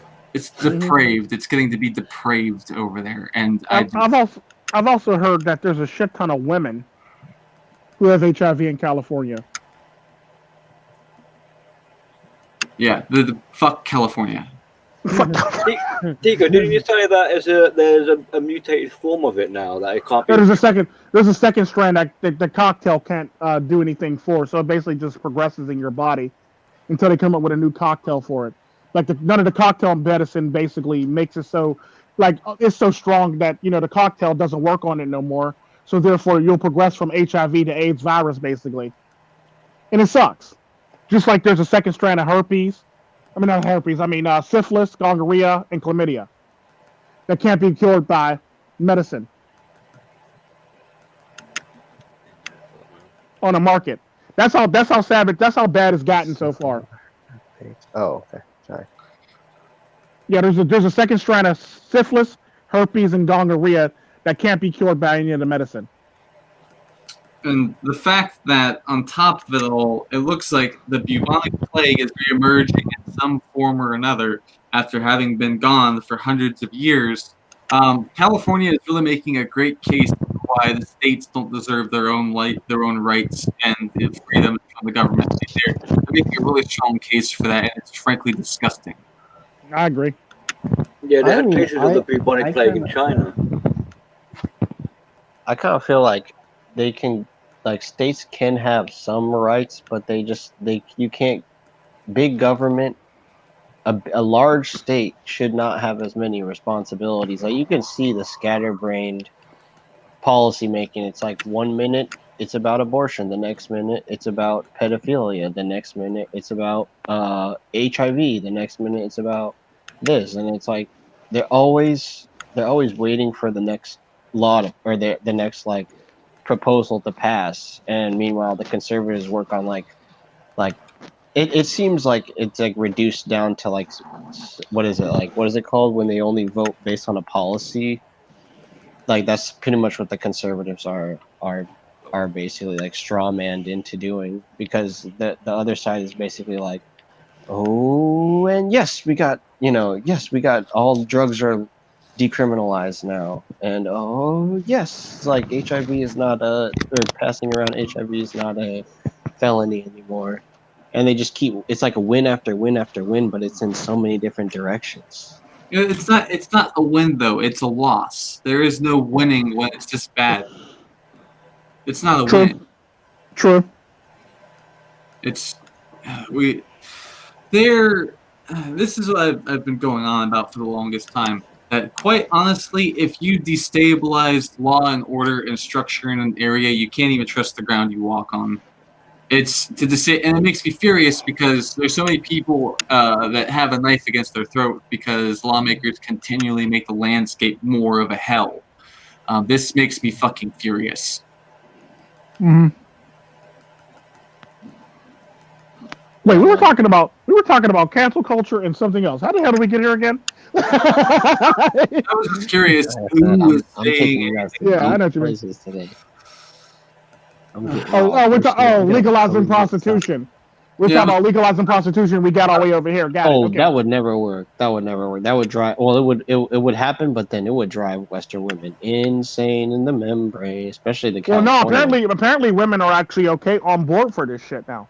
That's what they say now, but they don't know the long-term effects. It's like with communism, they're going to say yes, but then all of a sudden they're getting undercut by hotter women, and now they're like, oh, maybe prostitution wasn't such a good thing. It's gonna happen just like it would happen if they were to introduce communism. Mm-hmm. They're gonna get pissed because they're gonna get undercut, and it's gonna be more valuable. You're not gonna be as valuable later down the road, and it's gonna be legal to go opposite way, unlike it is now where it's illegal to go the opposite way from a woman because you will get Me Too. So if you legalize prostitution and pretty much make all the power that women can have for men that are absent in their lives go away, it would all just disappear. Because technically you're not a victim of a crime now if he pays a little bit of money, gets to bang you, and then gets to bounce, because that's essentially what you consented to do. Yeah. I don't know. Yeah. Oh, well, then again, women will find a way to basically be able to still get the money and still charge the man with a crime, basically. On some Eileen Thornos type shit. True, but I mean, if you look at it, who's really going to be a jury of his peer, or how is he really going to be judged in a society where prostitution is legal for doing something sexual? Easy. If he's married, he still get in trouble. He gets shamed. Court of public opinion, like always. Yeah, and the social. That's basically how you would try something. Yeah, social credit system and court of public opinion. So, like, he'll be embarrassed. He'll be embarrassed. He'll be drunk to the mud. His name will be drunk to the mud. His name will be mud, and that's basically how they'll get him. And the sad part about that, won't even be able it's kind of like access. It's kind of like what we're talking. Yeah, but the sad part about that is, it's like kind of like we were talking about earlier about the whole entire prostitution thing, where I said it's legal to be a prostitution, but you could be arrested for being the John. So I wouldn't be shocked if that's still how that works. Yup. The guy's always gonna pay for it. Yeah, the sad part about that is, at the end of the day, when it comes down to it, even when it comes to prostitution, when it comes to all this shit, at the end of the day, the first thing is man. When it comes to women, the first thing is man. So she needs a man to basically give her the money so she can live her life. At the end of the day, no matter if she likes it or not. Even though she hates men or this, a man still has to foot her bill. The sad part about that, most of the net taxpayers in the United States are men. Therefore, men are still at the beginning of that whole entire statement. It's like the fact that you don't need men. You need men to pay these taxes so you can get your free shit. And I resent the fact that they need men. So it's like a double whammy. Yeah, and the sad part about that, if it wasn't for men, there wouldn't be no taxes to be paid at the end of the day, because there wouldn't be no money. Because the sad part about that, at the end of the day, men take out from the government way less than what women do. Women are net tax drains. Men are not net tax gains.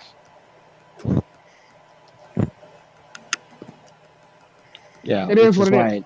Which is why it's like you're not doing anything necessarily bad by staying single, but yet you get like criminal amounts of money because you're not having to feed into and capitulate to like all this crazy spending where it's like you get with a woman who's on your level, you all of a sudden you're having to spend 150% of your income all randomly on stuff that doesn't have any lasting value. You're like, where's all my money going? It's like her shoes, her hair, her nails, her stuff, her bags, her new car, her new clothes. You know what's going. Her eyelashes, her fake titties. My favorite is the women who date men long enough to get fake titties and they break up with them. Criminal. Or furniture sets. Be finessing guys out of whole furniture sets and shit. Yeah, that's my couch. Or like my girl, one of the girls I was dealing with, she tried to get my whole PlayStation 3 or 4. Oh, my whole PlayStation 3 from me. I was like, No. And guess what? I couldn't maintain frame at all. There was no maintaining frame. It's maintain line. Yeah, I had to maintain my game console. I know that's right. There was game consoles to be saved. I didn't captain save a hoe. I captain save a PS4. Yeah, no, that's right. Captain save a hoe. I captain PS save a foe. That's just facts. I don't give a fuck what she thinks. Fuck, she could die as long as my PlayStation turn on in the morning. That's all that makes me happy. This guy. The rise of the machines.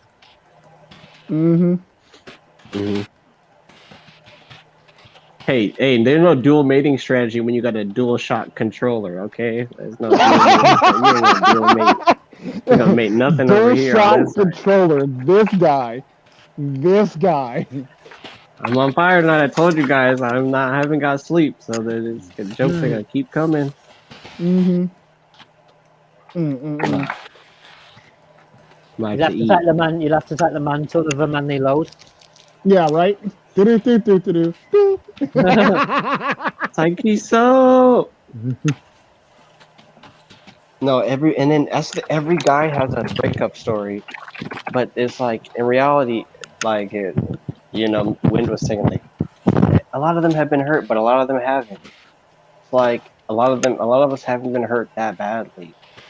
Meanwhile, like if you look at women and their the way they talk about dating, it's like, oh, all men do is hurt me. It's like you've made it out good on every single relationship you've been in. Like you didn't. Even when the guy was beating you, you still made off with half of his stuff. So your point about dating is hard? Like that doesn't. No, it's not the fact that dating is hard, because dating isn't hard. Dating is not for them. Just open their leg. Open their legs. True fucking story. And it's just like what? what the people who are the most vocal about it they literally have it the easiest. Whereas like a guy, yeah, you're not supposed to say anything. Like I couldn't even talk crap. In fact, the people that knew my ex, they were like, trust me, everything that you think is happening, it's happening. I was like, I don't even know what that means. I'm just gonna ignore that. I don't know what you mean by that. It's like, because literally anything that I think is happening. Like, okay, so she could be getting, she's like, I don't know, she's being like fucked by like 3 different guys and a dog in all and 3 a holes. chick. Exactly. You said in all 3 holes, right? That could be possibly happening. All right, that's fine. I'm okay with that. It's like they can't even humanize their own, willing participants properly. They got even the people that even the people that are hurt the most by their abusers still look at the whole situation like, yep, that's fucked up. I don't feel like dealing with that. Like, no point in going back to that relationship. True. Or relationships of that kind at all. That's why, yeah. Some people have taken the MGTOW route. I don't blame them. I do not blame them at all.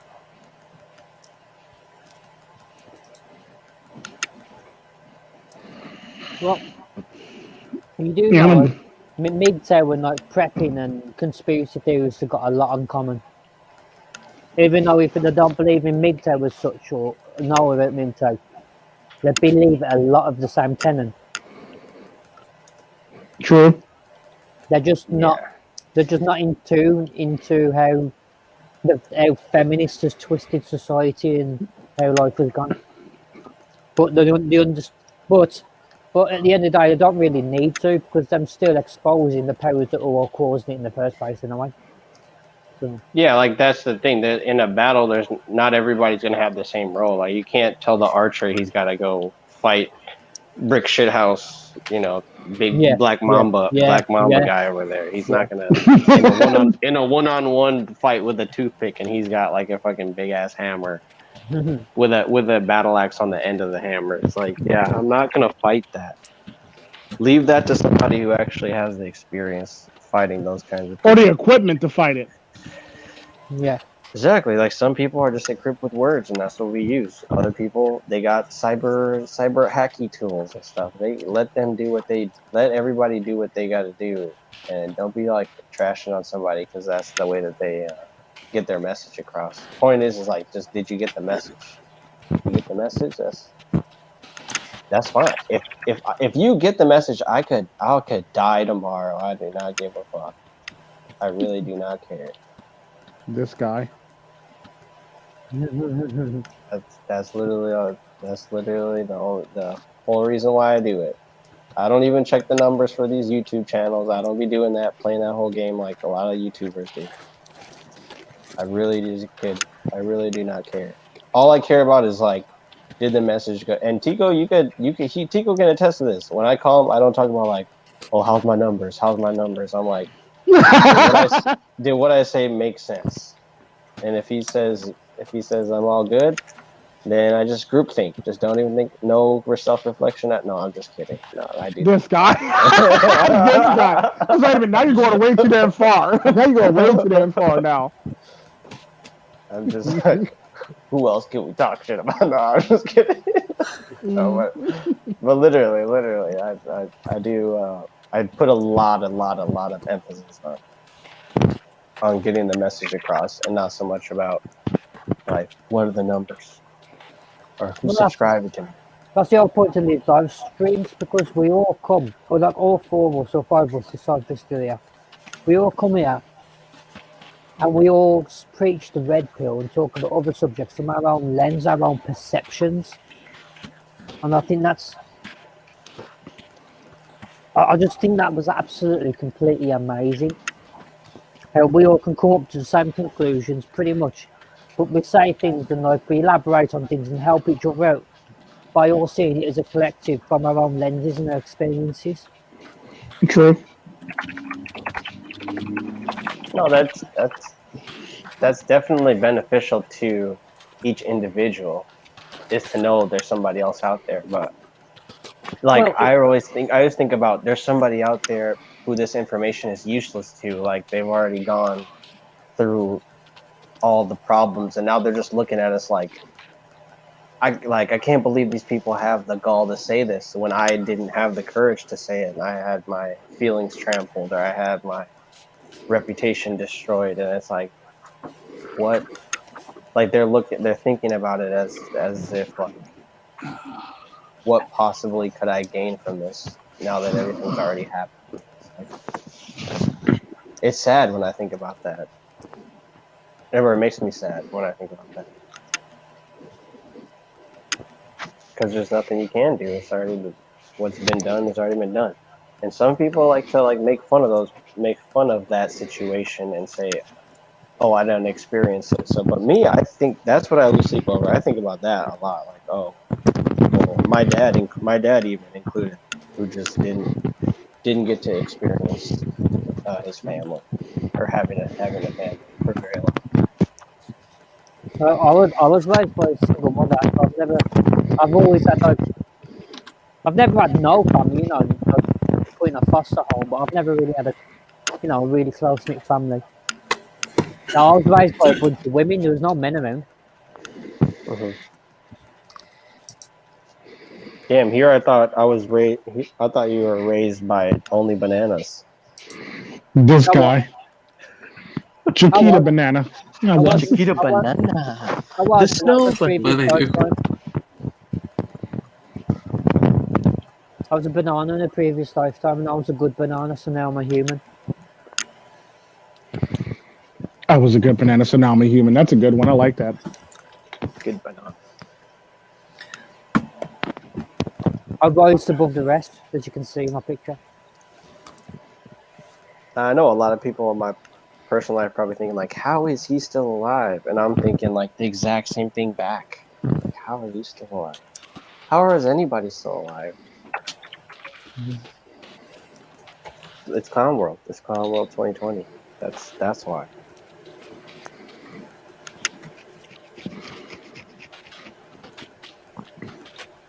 Very true. Very true.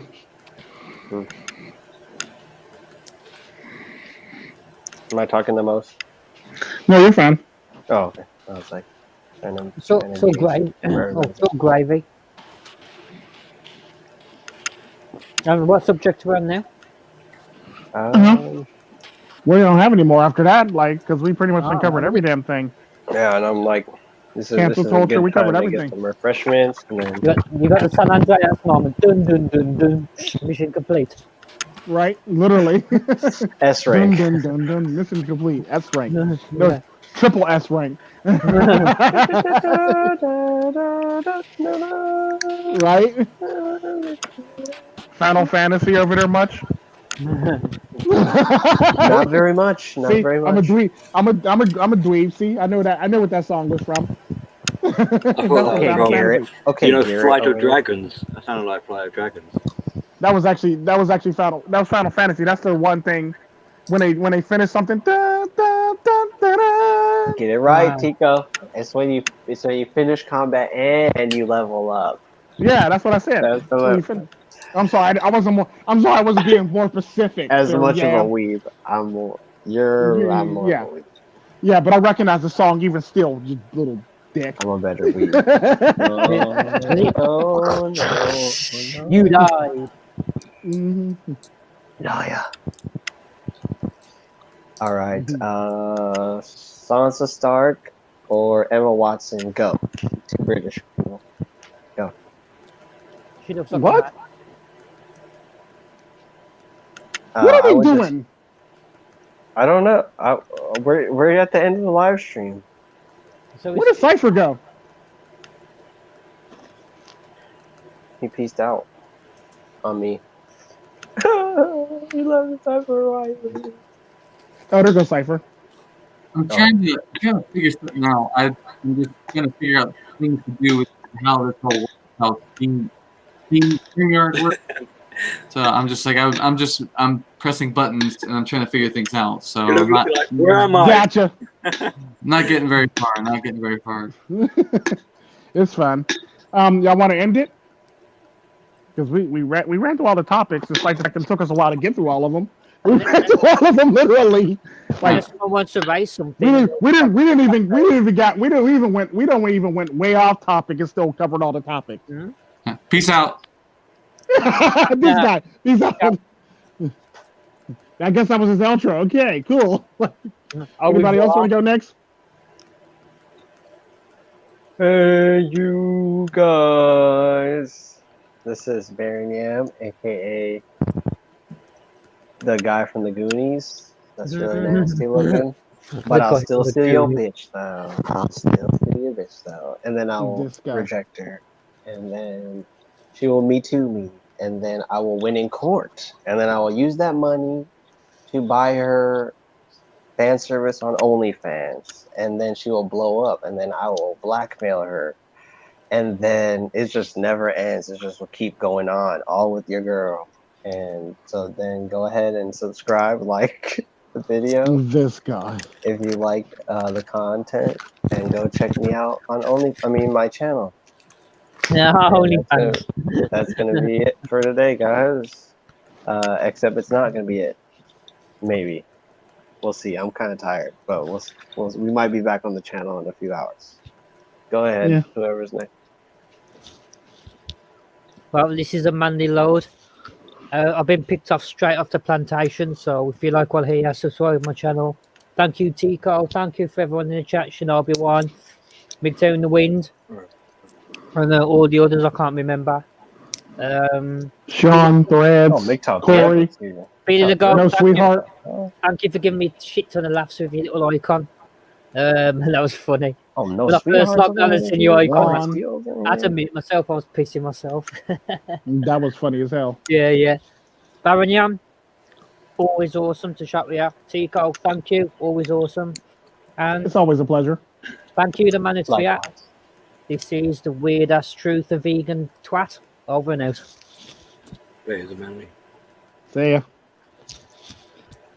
Right. You get BillyTheGoat. I guess you're next then. And I should work on a fly. You know that what's that character from Teenage Mutant Ninja Turtles? That fly doctor. Oh, I know you're talking about. I can't remember his name though. Holy crap.